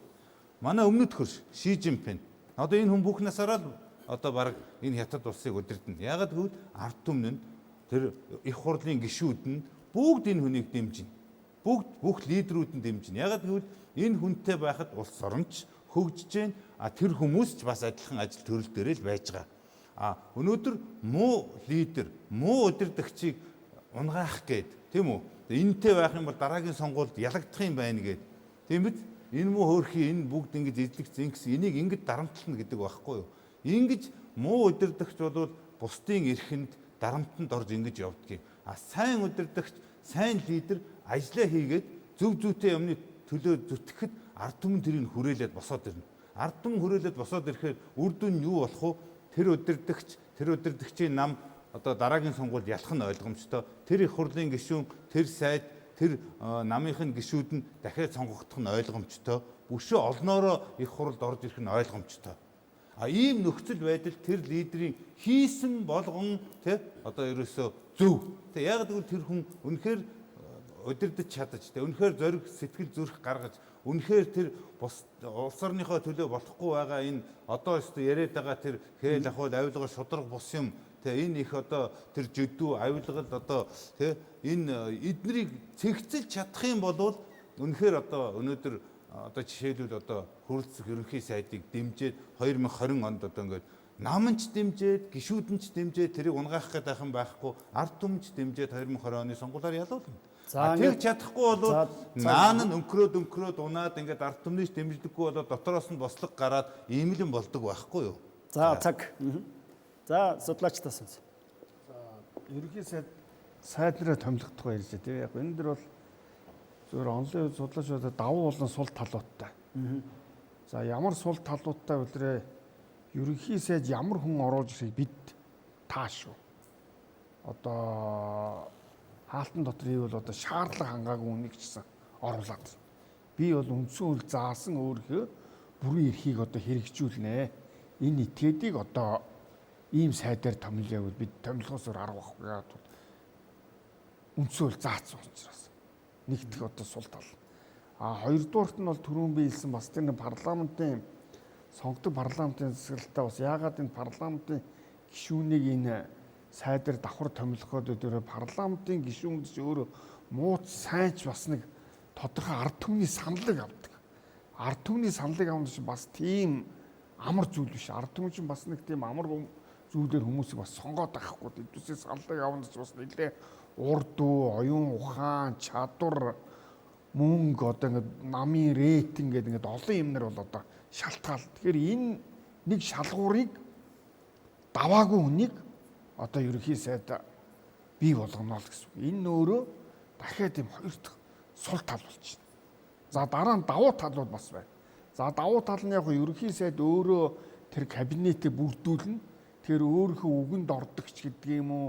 Эсвэл өөрийнхөө за энэ ажлыг энэ хүн л хийж чадхаар юм байна да гэсэн юм итгэл хүлээсэн хүнийг орж байна. Тэгэхээр яг тэр баг нь өөрөө одоо урагшлах одоо бодлого нь явах нэг ийм зүйл харагдаад байна. За сүнж хуульч зөв гэж боддоо. Тэгээ ерөнхий сайд хамт ажиллах хүмүүсээ шууд томилох нь одоо яг Монголын дүр зургийг харах юм бол юу нь буруу болчиход байна гэхээр түрүүн бас манай оролцогчид хэллээ, ялангуяа намын төлөөллийнхөө онцлолоо энд фракцуудын төлөөлөл хүчтэй орж ирдэг. Хүсэл сонирхол нь сайдын томилгоон дээр илэрдэг гэдэг шүү дээ. Тэгвэл энийг яаж зогсоох юм? Гэхээр ерөнхий сайдад эрхийн үгүй. Энэ ч өөрөө сонгодог парламенттай улсынхаа жишгтэй ойрхон. Хоёрдугаарт манай практик дээр одоо болохгүй байгаа тэр гажуудлаа шүү дээ. Энийг арилгах юм. Өөрөөр хэлбэл ямар завин дээр нэг завин дээр ямар хүмүүс авч явах юм сонго. Түүнийхээ төлөө хариуцлагыг та бас өөрөө үлээнэ гэд. Тэрийг нь ерөнхий сайдад үүрэг хүлээлгэж шүү дээ. Болохгүй бол огцруул. Болж байгаагаа та тамил бүр болохгүй бол хамтаараа кабинетаараа та бүхэн огцорноо. Энэ зарчмыг нь сулгаж өгье. Тийм учраас энийг би түрүү хэлээд байгаа тэр их хурлын хуулиа тогтоон, хуулийн хэрэгжилтээ хянан шалгана гэдтэй засгийн газар нь хууль хэрэгжүүлэх хуулийн биелэлтийг их хурлын өмнө дангаараа хариуцах энэ үндсэн хуулийн 92 оны концепцийнхаа хувьд бол зөв гэж үзээд байна. Тэгэхээр ерөнхий сайдад энэ эрхийн нөгөөд харин дандаа мартаж болохгүй юм хариуцлага. Бид нар ер нь ямар нэг эрх хэмжээ айл нэг институтэд муу этгээдэд алтан тушаалтанд өгж байгаа бол араас нь дандаа ямар хариуцлага хэн ямар байдлаар тооцох юм бэ гэдэг энэ зохицуултайгаа уялдаа холбоотой бодож байна. За гүнглэх ерөнхий сайд засгийн газрын гишүүдэд томилох нь бол зөвөө. Гэхдээ зүгээр ингээд орхичихгүй үүнийг яаж амьдруулах вэ? Цаашдаа хуулиудаа гаргахдаа яах вэ гэдэг талаараас бодолцох хэрэгтэй. Тэгэхээр одоо хэлэлцүүлгийн явцад улсын их хурлын чуулган дээр хүмүүс би одоо их хурлын гишүүд бол мэдчихсэн ч бодчихсэн ч өөрсдийнхээ саналуудыг нээлттэй сайн ярилцах хэрэгтэй юм. Энэ эргээд Монгол Улсын Үндсэн хуулийг тайлбарлах арга зүйд ашиглагддаг. Дараа нь үндсэн хуулийн зэс дээр ч юм уу маргаан гарахад бол нэг протокол чуулган дээр ярьсан зүйлсийн протокол бол одоо их сайн үнэлэгддэг юм байна. Гол утга санаа. За тэгэхээр яах вэ гэж. Энийг яаж амьдруулах вэ гэдэг асуу. Аливаа нам улс төрийн сонгуульд оролцохдоо, улсын их хурлын сонгуульд оролцохдоо ерөнхий сайд нь өөрөө намын дарга болох юм байна гэдэг логик байгаа бол би энэ хүмүүсийг сайд болгоно гэдгийг эртхэн зарлчмаар юм. Ийм мэрэгжлийн сайд нартай ийм орноо. Би одоо сонгуул бол өөрөө нийгмийн гэрээ гэдэг байгаа шүү дээ. Тэгэхээр энэ гэрээ байгуулж байгаа тохиолдолд бол би энэ хүнийг эрүүл мэндийн сайдаар, би энэ хүнийг хууль зүйн сайдаар сонгоно гэдгийг баталгаатай болоод оруулчих хэрэгтэй. За ингээд оруулаад ирсэн тохиолдолд бол иргэд өөрсдөө сонголтоо ихтэй. За энэ давхар дээлтэй юм байна. Энэ нэр дэвшсэн юм дэвшээгүй юм байна ч гэдэг юм олон зүйл энэс тодорч гарч ирнэ. За шууд үүнийг одоо хуульчлаад, ердөө хуулиар хуульчлаад явхад бас хүндрэлтэй. Яг тэгвэл санаанд ороогүй одоо хинийч тоохгүй анзаараагүй байсан нам олон болчвол яах вэ гэж тийм үү. Нөгөө хүмүүсийн сонгуулийн чинь өмнө нөгөө хүмүүсийг нөгөө намайг тоохгүй байсан чинь гинт дараа нь гараад ирсэн чинь нөгөө хүмүүс одоо ялсан тэр жижиг нам нь том болчоод өөр хүмүүс санал тавих хэрхэн зөрчигдөхгүй гэхлээр бас ердөө хуулийн дээр шууд зохицуулж заагаад өгч гэхлээр хэцүү болчих. Тэгэхээр энэ бол улс төрийн соёлоор зохицуулагдах ёстой. Одоо 2000 онд улсын их хурлд улсын их хурлд оролцох улс төрийн намууд бол би энэ хүмүүс санал тавина. Намын дарга нь ийм хүмүүсийг би сайднараараа томилно гэдгийг ил шууд цагаанаар хэлээд ард түмэндээ би ийм багаар ажиллана гэдгийг хэлчихгүй бол одоо сонгуульд оролцож байгаа иргэд маань яаж ямар айдас байдаг вэ гэхлээр за энэ хэд нөхөр гараад ирэг. Дараа нь яаж алах бол нөгөө нэг дандаа айдастай шүү дээ. Тэгэхээр энэ айдсыг бол баг зэрэг улс төрийн соёлоороо одоо төлөвшүүлж одоо айдсыг бол сарних хэрэгтэй юм аа гэж. За амрууд энэ одоо өнөөдрийн үндсэн хуульд оруулж байгаа нэмэлтийн яг миний судлаачийн хувьд бол хамгийн их дэмжиж байгаа хэсэг нь бол энэ гүйцэтгэх эрх мэдлийн доктортой байлыг хангаж ерөнхий сайдад ер нь байх ёстой парламентын засаглалтай орны ерөнхий сайдад байх ёстой шаардлагатай эрх мэдлүүдийг олгох яг энэ бүлэг хэсэг байгаа. Энийн нэг нь бол энэ сайд нараа өөрөө томилж чөлөөлөх асуудал байдаг. Ер нь засгийн газар бол нэгдүгээрт мэрэгсэн доктортой, хоёрдугаарт бол кабинетийн зарчмаар ажиллах гэсэн энэ хоёр зарчмыг баримтлах ёстой. Харамсалтай нь манай энэ үндсэн хууль болоод ер нь өнөөдөр Монгол улсад байгаа бүх хуулиудад засгийн газар мэрэгсэн байх болцоо бүхий нэгч заалт зохицуулт бол байхгүй.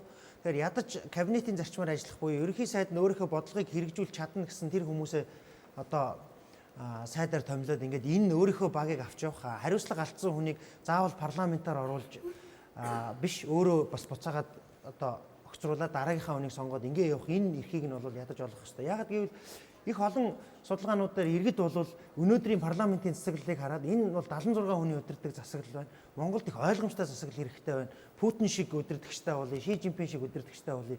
Нэг хүн биднийг удирдмаар байна. Тэр нь ерөнхийлөгчийн засаглал юм байна гэдэг асуултыг асуугаад байна. Бодит байдал дээр парламентын засаглал бол бас яг парламентийнхан сууж байгаад бүгдээрээ удирдах байгаа засаглал биш. Яг гол тэр улсыг удирдах байгаа гүйцэтгэх эрх мэдэл нь бол ерөнхий сайд дээр очиж зангидагж идэг. Энгийнээр бол ерөнхий сайдын маягийн засаглал. Ерөнхийлөгчийн ч ерөнхий парламентын засаглалын үед аль алинд нь бол 76 нүнө хэдэн хүнтэй парламент нь байна.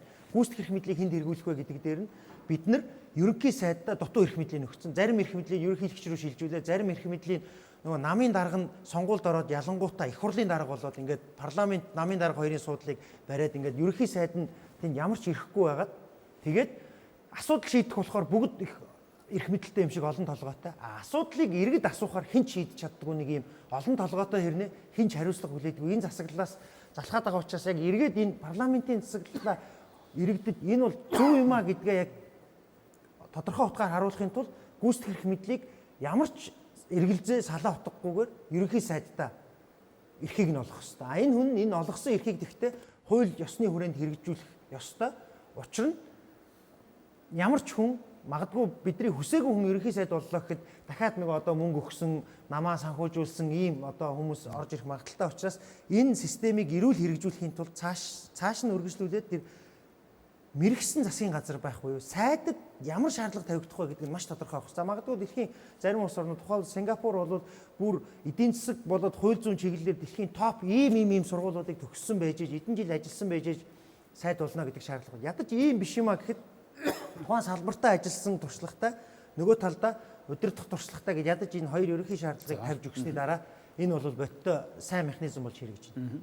Тэгэхээр улсын хурлын сонгуулийн тогтолцооны талаар үндсэн хуульд холбогдох заалтыг тусгах нь зөв эсэх тухай асуудал хөндөгдөж байгаа. За Монгол улсын ерөнхийлөгчийн санаачилсан санал болгосон хуулиураар бол парламентыг 108 гишүүнтэй болгоё, 54-ийн одоо тойргоо шууд сонгоё, 54-ийг нь намын нэрийн жагсаалтаар сонгоё. Холимог тогтолцоог тодорхой үндсэн хуульд тусахыг гэсэн байр суурьтай байна. За улсын хурлын гишүүдийн хувьд бол ерөнхий бас заалт тусахыг тогтолцоо сонгуулийн тогтолцоо журмыг хуулиар тогтооно гэдэг агуулгаар бас төсөл заалт туссан. Ер нь тогтолцоотой холбоотой асуудлыг үндсэн хууль зайлшгүй одоо авч үзэж тусах нь зөв үү? Аль эсвэл ерөөсөө хөндөж болохгүй зүйл үү? За намуудаас эхлэе. Аль бол товч байр суурь. Яг манайх одоо парламентын сонгуулийг 7 удаа явуулсан байна. За энэний 6-гийн мажоритар тогтолцоо буюу саяны одоо 2016 он сонгуул явуулсан ийм тогтолцоогоор явуулсан. Тэгээд сонгуулийн тогтолцоо ерөөсөө нийгмийн хөгжилд нөлөөлдөг үгүй юу би шууд л энэгээр дүгнэх ёстой л гэж харж байгаа. Өнөөдрийн нийгэм, Монголын нийгэм ямар байна, эдийн засгийн нийгэм ер нь ямар байна тэгвэл энэ тогтолцооноос хамаардаг юм бол энэ мажоритар тогтолцоогоор бүх сонгуулаа явуулаад ийм болчлоо гэж хэлэх гээд байна. Яагаад тэгж юм гэхээр дэлхийн за нэг 200-аад орны ерөнхийдөө нэг 50 сонгуулийн системийн нэг 52-3% нь ийм мажоритар тогтолцоогоор за нэг 46% орчим нь профессионал орсон ийм тогтолцоогоор явж байгаа. 43-4%. Тэгэхээр ямар орнууд мажоритар тогтолцоогоор ямар орнууд профессионал элемент оруулаад байна гэхээр Европын хөгжингүй орнууд ерөнхийдөө дандаа профессионал элемент орсон байна. Ялангуяа Бенелюксийн орнууд одоо Дайн, Бэлэг гэдэг юм уу те. Энэ орнууд бол үндсэндээ бол профессионал тогтолцоо. Зарим нь бүр үндсэн хуулиндаа заачсан байдаг. Тэгэхээр бид нар энгийн амьдрал дээр манай энэ мажоритар тогтолцоо яагаад энэ улс орны хөгжилд тийм дөрвтэй түлхэж өгч чадахгүй байна гэхээр Тэр л одоо тойрог болгон руугаа нэг дов жалгана гэж ярьдаг шүү дээ. Энэ байгаа нэг хязгаарлагдсан бол эдийн засгийн нөөцөө тал тийш нь тарамдуулаад үр ашиггүй ингэж зарцуулах нь бол маш их байгаад байна. Өнөөдөр бид нар 30 гаруй жил энэ одоо төмөрлөгийн үйлдвэр барий, төмөр замаа барий, цахилгаан станц барий гэлээ. Аль нь ч баригдахгүй байгаа үст. Тэгвэл одоо магадгүй 70 он зөвхөн 70-аас одоо 80 оны хооронд 10хан жилийн дотор бид нар хичнээн олон үйлдвэр, хичнээн их төмөр зам, хичнээн их бүтээн байгуул барьсан бэ гэдээ ингээд харах юм бол үндсэндээ сүүлийн одоо ардчлалын гэж байгаа энэ техник технологи хөгжчихсэндээ хөрөнгө мөнгө нь тэр үеийнхээс хичнээн дахин 7-8 дахин 10 дахин ингээд нэмэгдээд байхад нөгөө үйлдвэрүүд байх байдгаар л байхгүй л байгаа.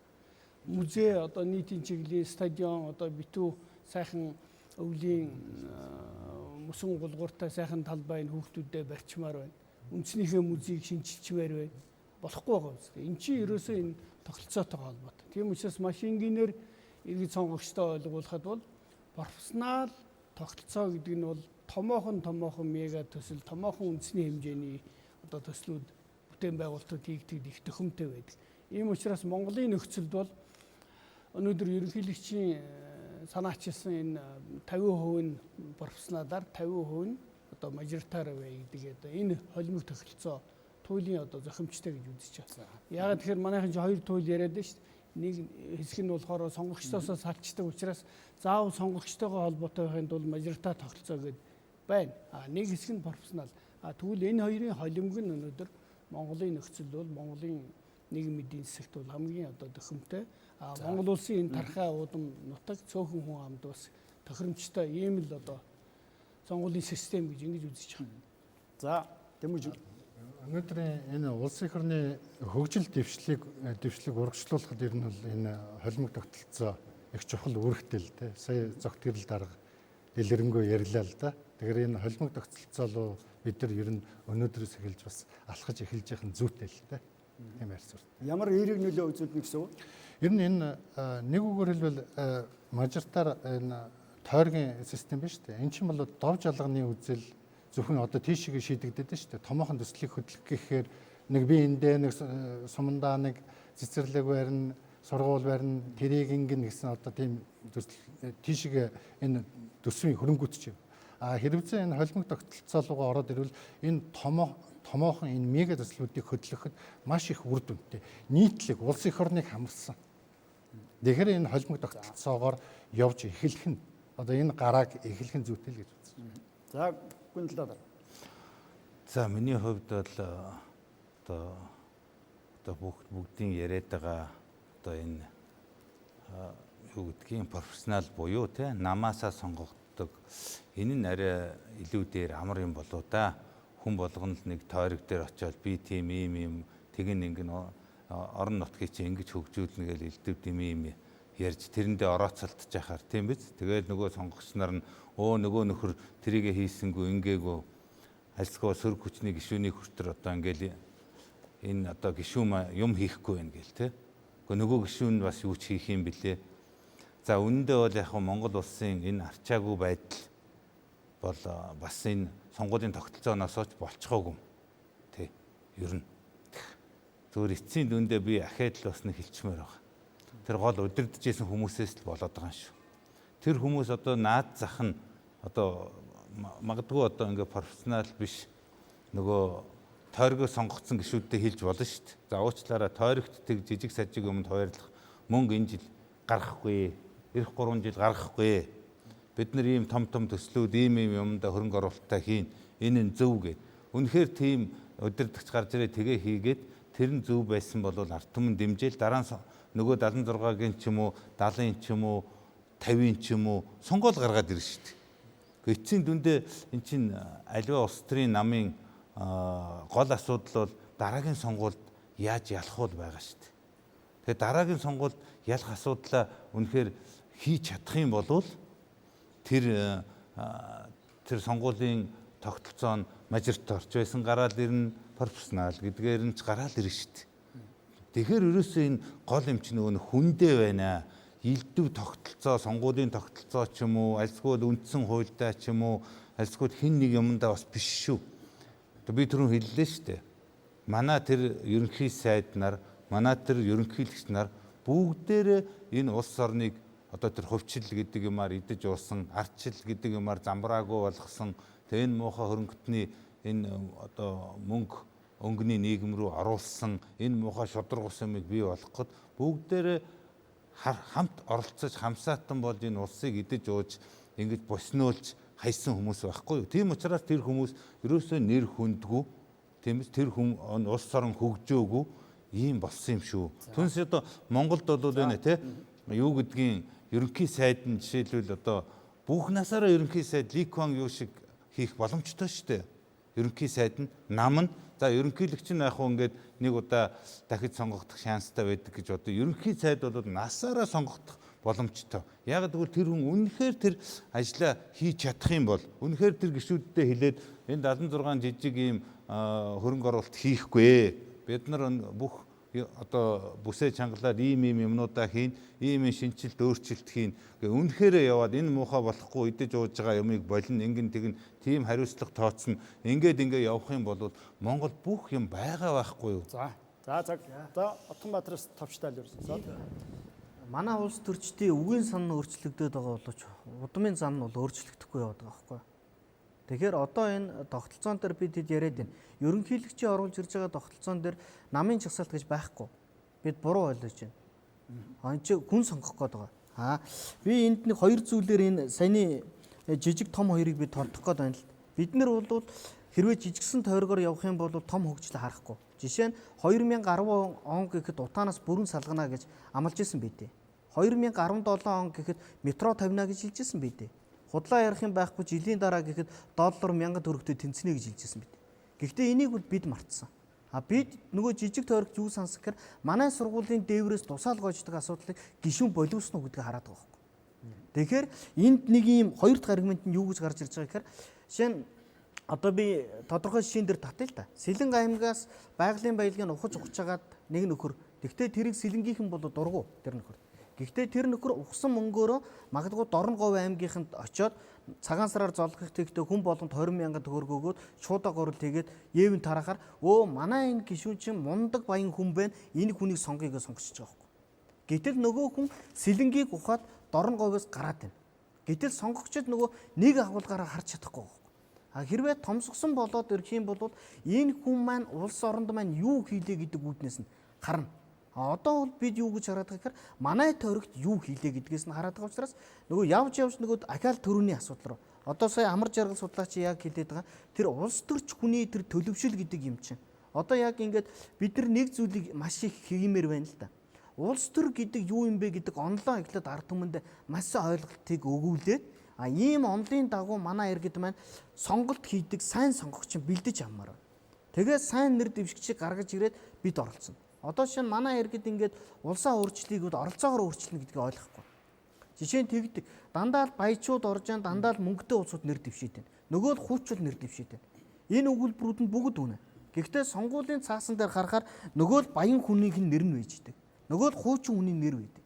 Нөгөө нэг нийгмийг уриалаад байдаг, шудраг үнний төлөө дуурайд байдаг залуучууд маань нэр дэвшээгүй байдаг. Тэгэхээр сонгогч хоёрхан үнийг нөгөө хоёрын аль нэгийг сонгоно. Тэгэхээр бид улсаа яаж өөрчилөх юм бэ гэхээр оролцоогоор. Үнэхээр энэ нийгэм маань болохгүй байгаа юм байна гэвэл ядаж өөрөө нэр дэвшээд оролцдог болох хэрэгтэй. Тэгээд ард түмэнд намайг сонгохгүй. Бидний ер нь нэг юм парламентын төлөвшөлгээд бид яриад байдаг эцсийн дүндээ энэ чинь хүний төлөвшлөөс. Тэгэхээр бидний энэ намыг харж байгаа үнэн баазуг намыг харж байгаа юм бол энэ том тойрогдлууд явж иж Монгол өөрчлөгдөнө. Энэ тойргийг хэн нэгэн хүн зориулах албагүй байхгүй. Одоо жишээ нь олон танигдаагүй хүмүүс гарахгүй шүү дээ гэдэг. Тэгээд заавал тэр хүнд зориулсан байх албатай. Ерөөсөн сонгуулийн тогтолцоо мөр хэн зориулах вэ? Монгол улсын хөгжил зориулах вэ? Тийм учраас хөгжлөө бүтээх хүндэн зориулсан сонгуулийн тогтолцоо хэрэгтэй болохоос танигдаагүй хэн нэгэн баагийг юм уу танигдсан хэн нэгний гаргахад зориулагдах ёсгүй л гэж харж байгаа. Тодорхой хэлбэл том тойргийг дэмжиж байгаа. Нэвтрүүлгийн цаг бас явж байна. За сонгогчдод үзэгчдийнхээ бас саналыг дахин сонсъё. За бид бас цахим маягаар шууд утсаар дамжуулж одоо үзэгчдийн саналыг авч байгаа.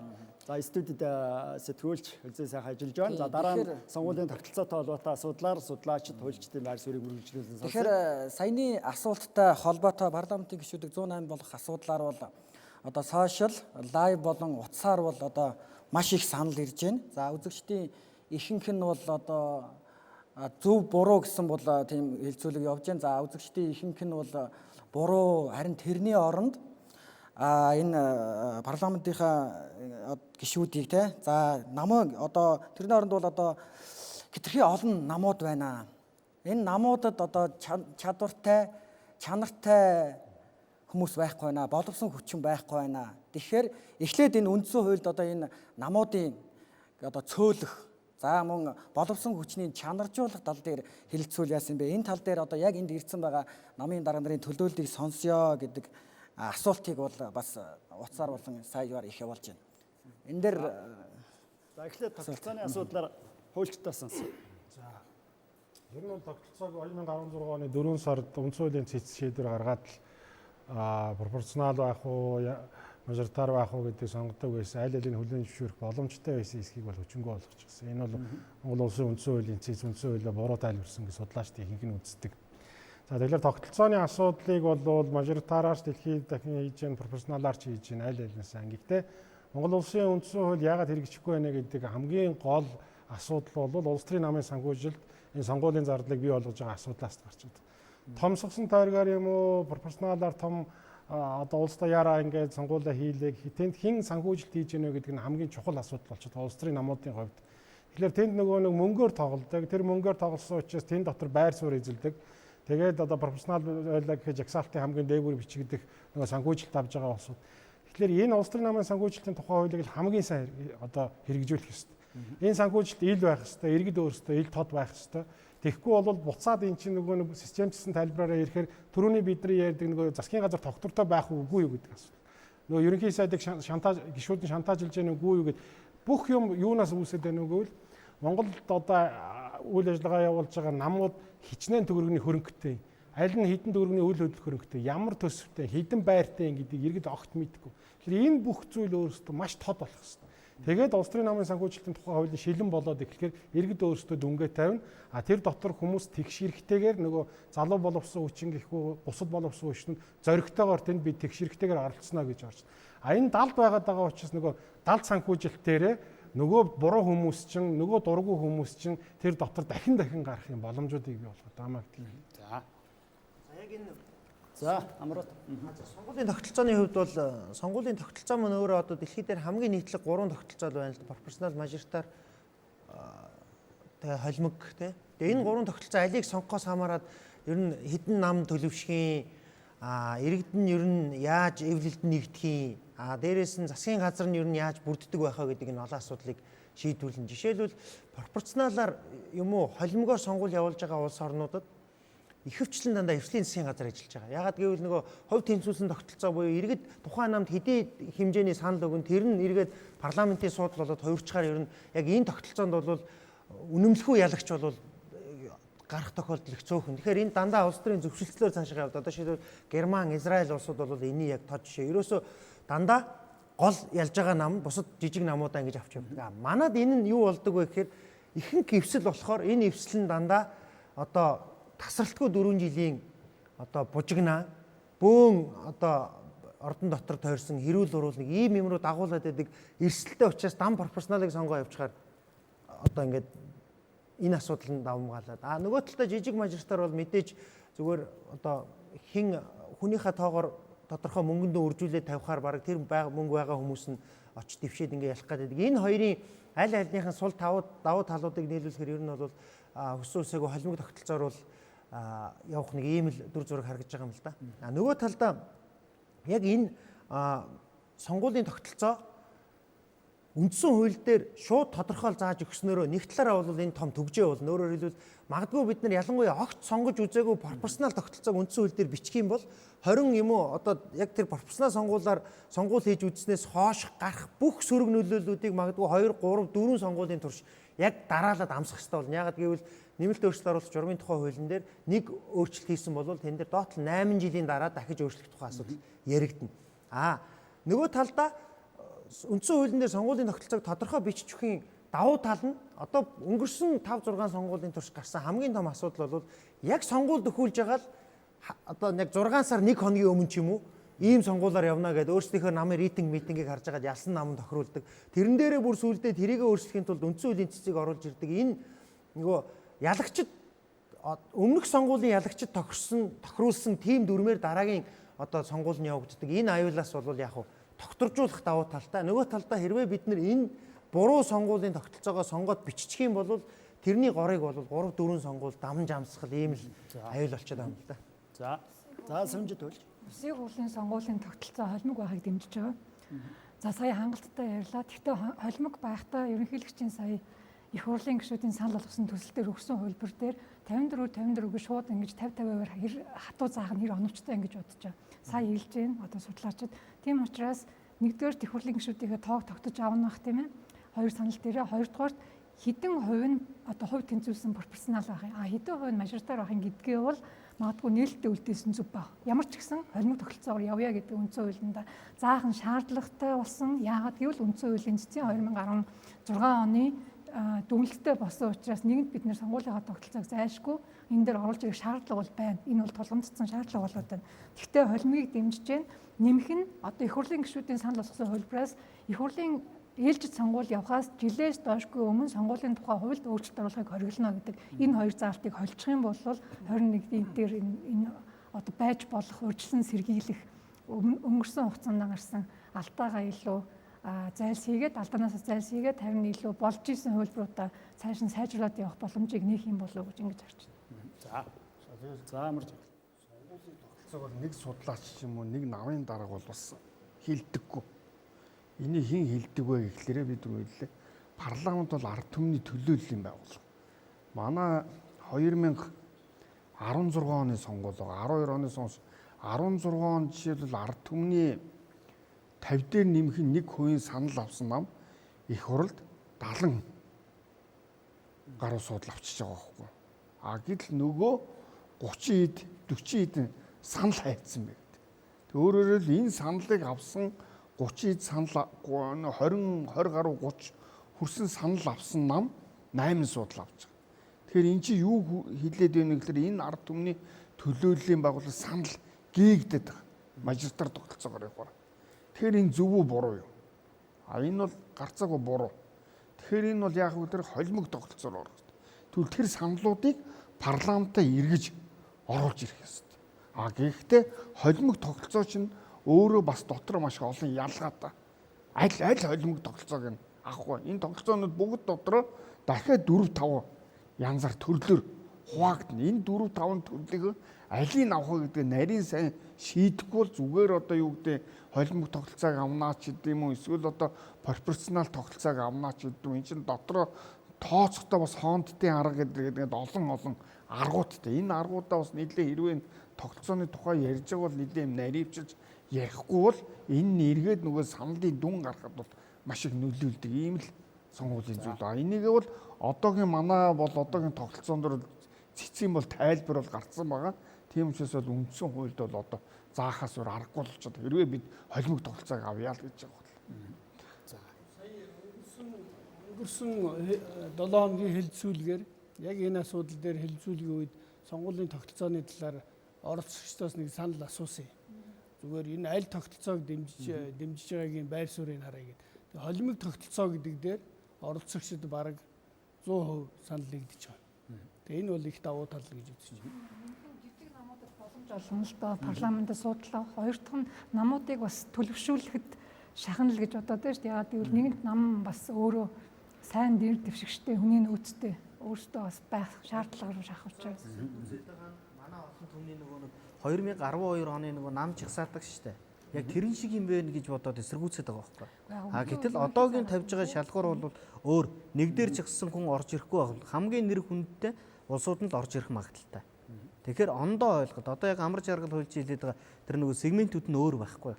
За тэгэхээр төслийн хүрээнд одоо улс төрийн намуудад намуудтай холбогдох харилцааг бас боловсронгуй болох үндсэн хуульд заахан зүйсэх тухай асуудал хөндөгдөж байгаа.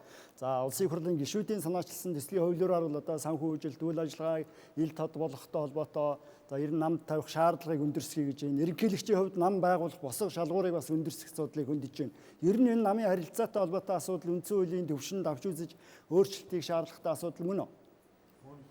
Яхахгүй л одоо онцгой анхаарч байгаа учраас энэ өөрчлөлтүүдийг ерөнхийлөгчийн зүгээс оруулж ирж байгаа, их хурлын зүгээс ч гэсэн оруулж ирээ гэж. Ягаад тэгэхээр үндсэн хуулинд ерөөс нам гэсэн хоёр хүүг байгаа шүү дээ. Гэтэл тэнд яг ингээд намын тухай юм байхгүй мөртлөө нийгмийн амьдралыг харах юм бол нийгэм улс төрийн амьдралыг дандаа намууд зохион байгуулад байдаг.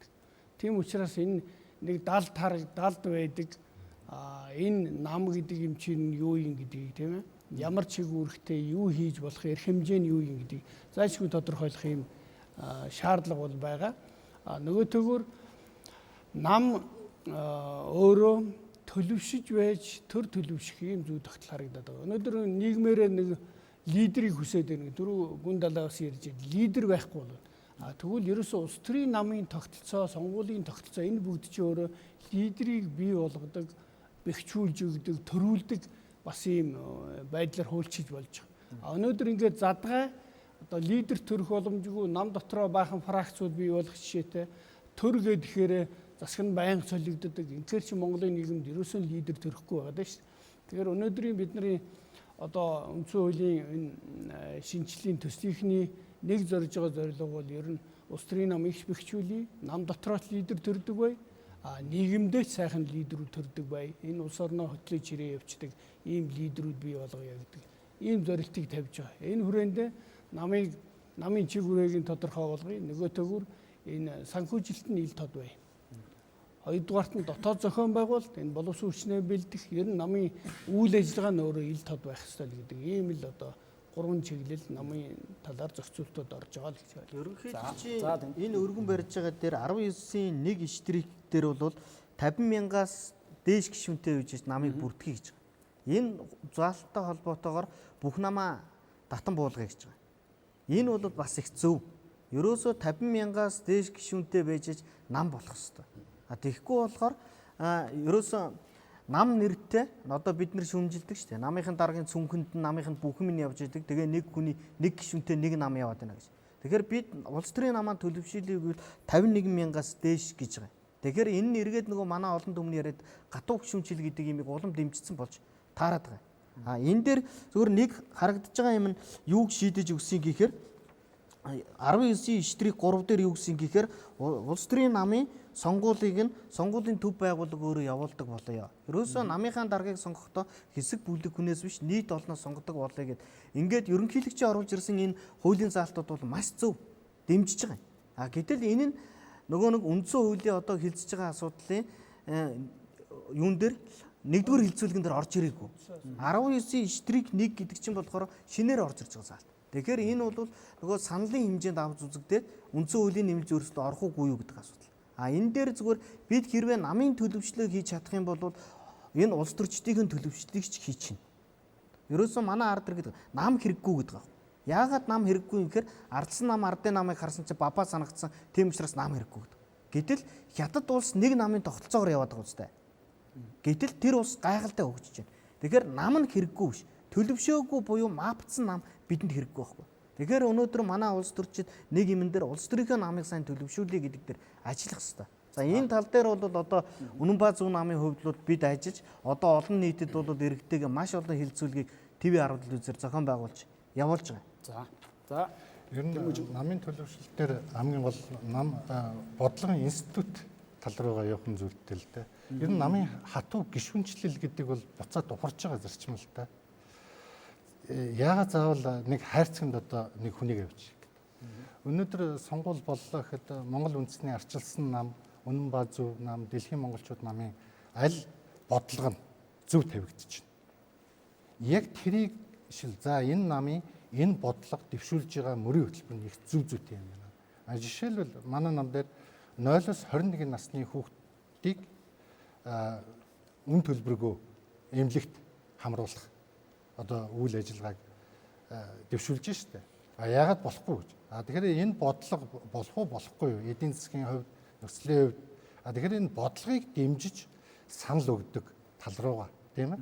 Тэрнээс биш намыг одоо хатуу гишүүнчил авчихаал манай нам одоо буруу бодлого явуулж ирсэн ч дэмжиж идэг, зөв бодлого явуулж ирсэн ч дэмжиж идэг. Тэгэхээр энэ хайрцагнаас гарахын тулд намын хатуу гишүүнчил бол буруу юм байна гэж үзсэн. Аль болохоор бодлогыг дэмжих тал руугаа институт болох тал руугаа явал ер нь ирээдүйн зүйтэй юм болов гэж байна. Манай. За, хүндэлээ. Ер нь тэгэл одоо хүмүүсийн амнаас их гардаг болж л тий. Намын төлөвшил гэж ярих жишээтэй тий. Парламентын төлөвшил гэж яриа л тий. Энэ бол та бас л нэг тийм хийсвэр ойлголттой. Тэгэхээр явж би одоо дахиад хэлэхэд бүх юм тархинасаа гэдэг шиг бас нэг лидерээсээ хамаарат байгаа. Бас нөгөө талаас бүх юм цаана эдийн засгийн одоо учир холбогдолтой юм аа. Энэ одоо сонгогчид яагаад ингэж нэг их хурлын гишүүнээс нэг эдээ будаа юу аваад байна гэхээр цаана хөөрхөн ард түмэн маань ажилгүй ядуу. Яагаад ингээл намд ингээл хүн атан зүтгээл нам нь мууч байсан, муу бодлоготой ч байсан, хичнээн одоо буруу зүйл хийж идэж ууж исэн ч гэсэн намаа дэмжиж идэх гэхээр тэр намаар амьдрдаг болцсон. Тэр нам нь ялж ээж ажилтай болцсон. Яг тэр намгүйгээр тэр энэ Монгол улс оронд чинь бас нэг ажил олдохгүй. Тийм биз, цалин байхгүй. Тэ нэг бизнес олдохгүй. Нэг одоо юм олохоо байцсан. Одоо нэг өсөндөө Монголын эдийн засаг өөрөө ерөнхийдөө бол баларчсан эдийн засагтай улс шүү дээ. Монгол бол яг одоогийн байдлаар. Тэгэхээр ийм эдийн засагтай улс тэ ийм одоо цалин багтаа, ийм ажил багтаа, ийм технологи байхгүй, үйлдвэр байхгүй, дэлхийд дахинд юмаа зарж чаддгүй, зөв бодлогогүй ийм улс оронд бол одоо гой юм яриад хийгээд тийм үү одоо ерөөсөө энэ бол зүгээр болохгүй зүйл байхгүй юу. Нэг их одоо сайн сайхан юм яриад авилгалгүй болчихно гэж яриад идэг. Гэтэл нөгөөхөнд дандаа зүсээ хувилгаад гараад ирдэг. Тийм л байхгүй юу ер нь. Яг тэгэхээр манад бол одоохондоо болоог байгаа байхгүй. А бид хизээ энэ бүхнээс салах уу гэвэл үнэхээр хүмүүс маань гайгүй сайн цалин авч иж тэ. Гайгүй сайн цалин авахын тулд яах юм? Гайгүй сайн эдийн засагтай болох хэрэгтэй. Гайгүй сайн эдийн засагтай болыг бид нэр шал өөр эдийн засгийн бодлого явуулах хэрэгтэй. Мөнгө санхүүг шал өөр зохицуулах хэрэгтэй. А би хэлээд байсан юм да хүмүүс одоо мартцсан байх та. Монголчууд мөнгө л олох хэрэгтэй. Монгол улсад мөнгө л орох хэрэгтэй. Нэгдүгürt мөнгөө бид нар олох хэрэгтэй. Хоёрдугаарт мөнгөө зөв зарцуулах хэрэгтэй. Гуравдугаарт мөнгөө алдмааргүй байна. Гадагшин. Ерөөс энэ хэдийг л хийж чадах юм бол Монголд мөнгө байна. Тэр мөнгийг дагсан ажлын байр бий болно. Тэр мөнгийг дагсан одоо юу гэдгийг эмнэлэг, сургууль энэ юмнууд нь сайжирна. Ер нь тэгээ зөв бодлого, зөв менежмент, мөнгөө зөвл зарцуулах энэ болгоныг л мөнгөө тойрсон менежмент юмнуудаа бодлогоо сайн хийгээд явах юм бол тэр авилгал чинь багасаад ирнэ, тэр намчирхалт чинь багасаад ирнэ, тэр сонгуульд худалдагдах асуудал нь багасаад ингээд яваад өгнө шүү дээ. Энэ болгоны чинь дэлхий бол бүгдээр ингээд тойроод өнгөрөөгөө дайраад гарчихсан байхгүй юу? Одоо юу гэдгийг мажоритор буюу гишүүнийг сонгодог сонгуул одоо ингээл Англид ч байж гэн, Америкт ч байж гэн, Германд ч гэсэн холимогоороо байж лэн. Гэхдээ бүх газар байж лэн. Ганцхан намтай улс байж лэн. Энэ нам мамда байхгүй байгаа юм биш. Намын гишүүдийн тоо 50,000 байна уу? Тэр 800 байна уу? Ерөөсөө тэр хамаагүй юм, тий? Энийг төлөвшүүлэх гээд байх юм байхгүй. Энд ерөөсөө хүний хүчин зүйл, лидерийн хүчин зүйл, эдийн засгийн хүчин зүйл хамгийн чухал юм байхгүй. За хуульчдаас. За Монгол Улсын Үндсэн хуулийн 1-2 дээр болохоор үндэсний юунийн тухай заасан. За ер нь оршил хэсэг дээр үндэсний юунийн тухай заасан байна. Бидний Монгол Улсын 1992 оны үндсэн хуулийг хэрэгжүүлж чадаагүй нэг шалтгаан бол хуучин байсан намуудаа бүгдийг тараагаад тэгээд гишүүнчлэг болгоод тэгээд шинэ орчин бий болгож чадаагүй байхгүй. Энэ үндэсний юуныг яаж алдагдсан бэ гэхээр 27 жилд нөгөө намын хатан гишүүнчлэлээс болоод яс бүгдээрээ бие биендээ одоо ингээ хайрцаглаад цэнгэр хашааных, улаан хашааных, ямар өнгийн хашааных гин баг хуваагдсан. Тэгэхээр ерөөсө гол асуудал бол энэ нэмэлт өөрчлөлтийг хийхдээ улсын их хурлын гишүүд зоригтойгоор намын хатуу гишүүнчлэлээс салах хэрэгтэй. Энэ бол маш том дэвшил авчирна. За ингээ хатуу гишүүнчлэлээс салаад эхлэхээр одоо хэрэгжилж байгаа нэрсүүдээс татгалзаад дахиад шин юу явах хэрэгтэй. Шин нэр өгөх хэрэгтэй. Заавал хуучин нэрийг өгөхгүйгээр ингээд хатуу гишүүнчлэлээс татгалзаа тэгээд дээр нь санхүүжилтөд тодорхой болгоод өгөх юм бол одоо үндэсний юмныг л алдагдчихад байгаа, намаар талцаад байгаа энэ зүйлсүүд бүгдээрээ шинээр өөрчлөгдөж эхлэх юм байна. Харин үүний зэрэгцээгээр төрийн албаа, төрийн жинхэнэ албаагч, төрийн институт гэдэг байгаа шүү дээ. Түүнийгээ бэхжүүлэх тал дээр төсөв, мөнгө, менежментийн маш чухал бодлогуудыг явуулаад ердийн хуулиудаа маш сайн зэгцлээд өгөхлөөр энд үндэсний ивнийг л алдагдаад байгаа энэ улс төрийн намын асуудлууд бол өөрчлөгдөнө. Тийм учраас улсын их хурлын зүгээс тэр ерөнхийлөгчийн зүгээс тэр тавьж байгаа саналуудыг нийлүүлээд илүү дэвшилттэй сайн саналуудыг нэгтгэхэд өгөх юм бол Монгол улс 1992 оныхоо үндсэн хуулийг цаашид үзэл баримтлаад нэлээд хэдэн жил бас улс маань эв нэгдэлтэй үндсэн хуульд ёс маань одоо хөгжөөд явах тийм боломж. Энэ үндсэн хуульд заамар зүтрийн намайг бол нэг хайтар ингэж 2-3 одоо юм абзацаар аваад байгаа шаардлагагүй юм ба. Ерөөсөө ганц гол өгүүлбэр гэж ерөөсөө улс төрийн нам дээр бол одоо дэлхийн нийт ерөөсөө ганцхан гол юм дээр л анхаарч байгаа. Энэ юу вэ гэхээр ерөөсөө улс төрийн намын санхүүжилт л үүдэг. Улс төрийн намын санхүүжилтийг ил тод байна гэж хууль нэрээ зааж. Нэгдүгээр. Хоёрдугаарт нь энэ санхүүжилт хаанаас явах вэ? Өнөөдөр бол санхүүжилт бол үндсэндээ хоёр төрлийн яваад байна. Улс төрийн намын санхүүжилт. Нэгдүгээрт нь бол улс төрийн намууд өөрсдөө бие даа санхүүжилтээ гаргаж байна. Хоёрдугаарт нь бол улс төрийн намын санхүүжилтийг одоо улсаас дааж. Энэ хоёр загварын манах аль нь явах вэ? За өөрөө одоо хэрвээ улс төрийн нам өөрөө даахаас бол энэ бас дэлхийн ихэнх улсууд бас татгалзаж ирж байна. Яагаад гэвэл энэ нь эргээд маш их олон авилгалч гэдэг юм олон зүйлүүдтэй холбогдож эхэлж байгаа. Тийм учраас төрөөс юм уу улсаас даах загварлуун л одоо ихэвчлэн шилжээд ийм гол хэрэгтэй шаардлагатай зүйлийг л заах хэрэгтэй үнсэл. За сэмжид. Салбар хуулиараа бид нэр зохицуулж чадсансан бол энэ асуудлыг өнөөдөр хэдүүлээ ярьж байхгүй байсан. Гэвч улс төрийн намын тухай хууль хэдэн удаач үлээдээ хуулийн төсөл боловсруулагдаж өргөн баригдсан боловч өдөө хүртэл шинжлэгдэж батлагдсангүй. Тэгэхээр энийг үндсэн хуулийн түвшинд ялцчихгүй авчирч яриад байгаа. Тэрнээс ууг нь заавал үндсэн хуулиар төсөөлөх ёстой асуудал бүнүү гэвэл биш. Гэхдээ Монгол улсын тухайд өнөөдөр үүсэн нөхцөл байдлыг бас илүүтэй сайжруулахын тулд ирээдүйдээ хандаад чиглээд ингээд улс төрийн намын тухай заах хэрэгтэй юу гэвэл тийм. Тэгээд сая улс төрийн намын тухай заахтаа нэг хоёр үндслийг л ярих гэдэг. Тэр нь ил тод байдал санхүүжилт гэдэг тэрнтэй санал нийлж байгаа. Дээрэс нь одоо хэрвээ өөрсдөө улс төрийн намууд санхүүжилтээ бүрдүүлэхэд тийм хүндрэлтэй нөхцөл байдал үүсгээд тэр нь улмаар дотоод ардчлалыг үгүйсгээд байгаа бол төрөөс ямар байдлаар бас дэмжиж болох юм бэ гэдэг тэр нөхцөл журмыг нь хуулиар тогтоож өгсөн зөвөө гэдэг тэр их хурлын гишүүдийн өргөн барьсан хөлбөрт байгаа тэр саналыг дэмжиж байгаа. За амар ерөнхийлөгчийн төсөл тусгацсан байгаа одоо нэг үндсэн зохицуулт байгаа ингээд харахаар үндсэн зохицуулт яг нэг хэсгийн дэмжээ нөгөө хэсгийн одоо дэмжигдэх төвөгтэй харагдаад байгаа юм л да. Нэгдүгээрт бол энэ 50,000-ээс дээш одоо иргэдийг нэгтгэжээж нам дахиж бүртгүүлэх гишүүнчлийн асуудал байна.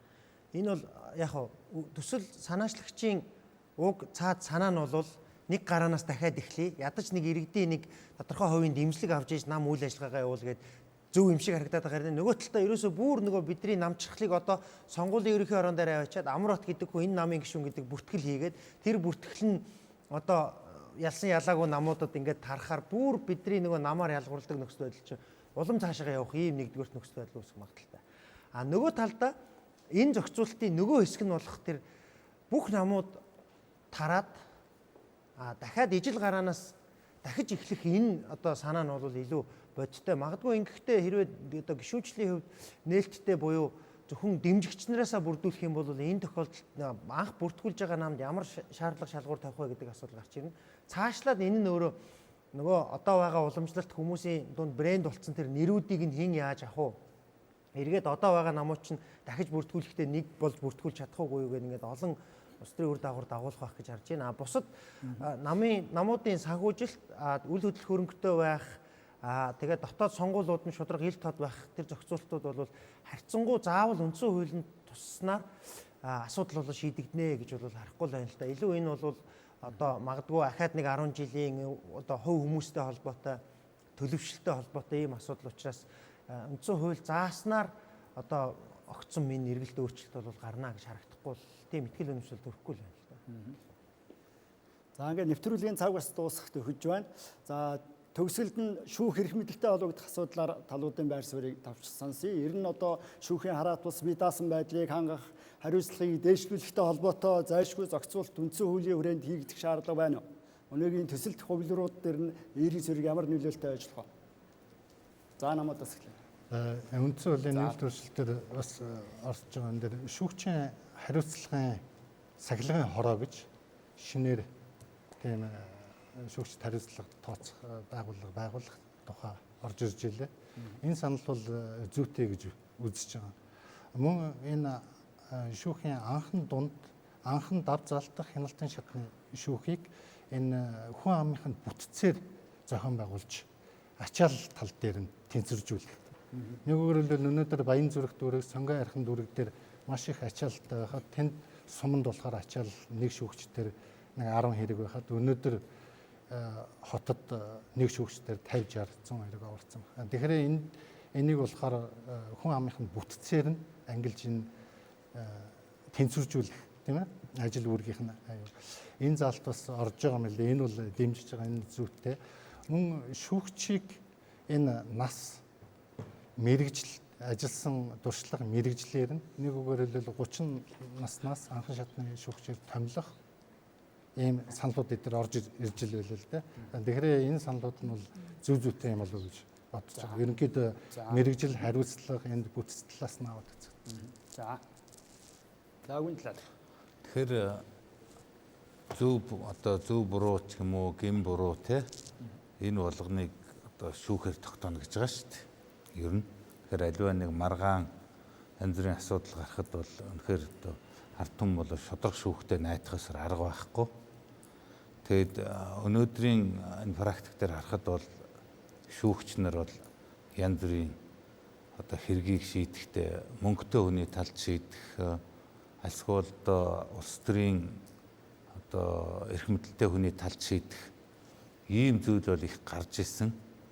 Тийм болохоор энэ болгоныг бас зохицлохийн тулд зарим нэгэн заалтыг бол оруулж байгаа байх гэж би хувьдаа бодож байна.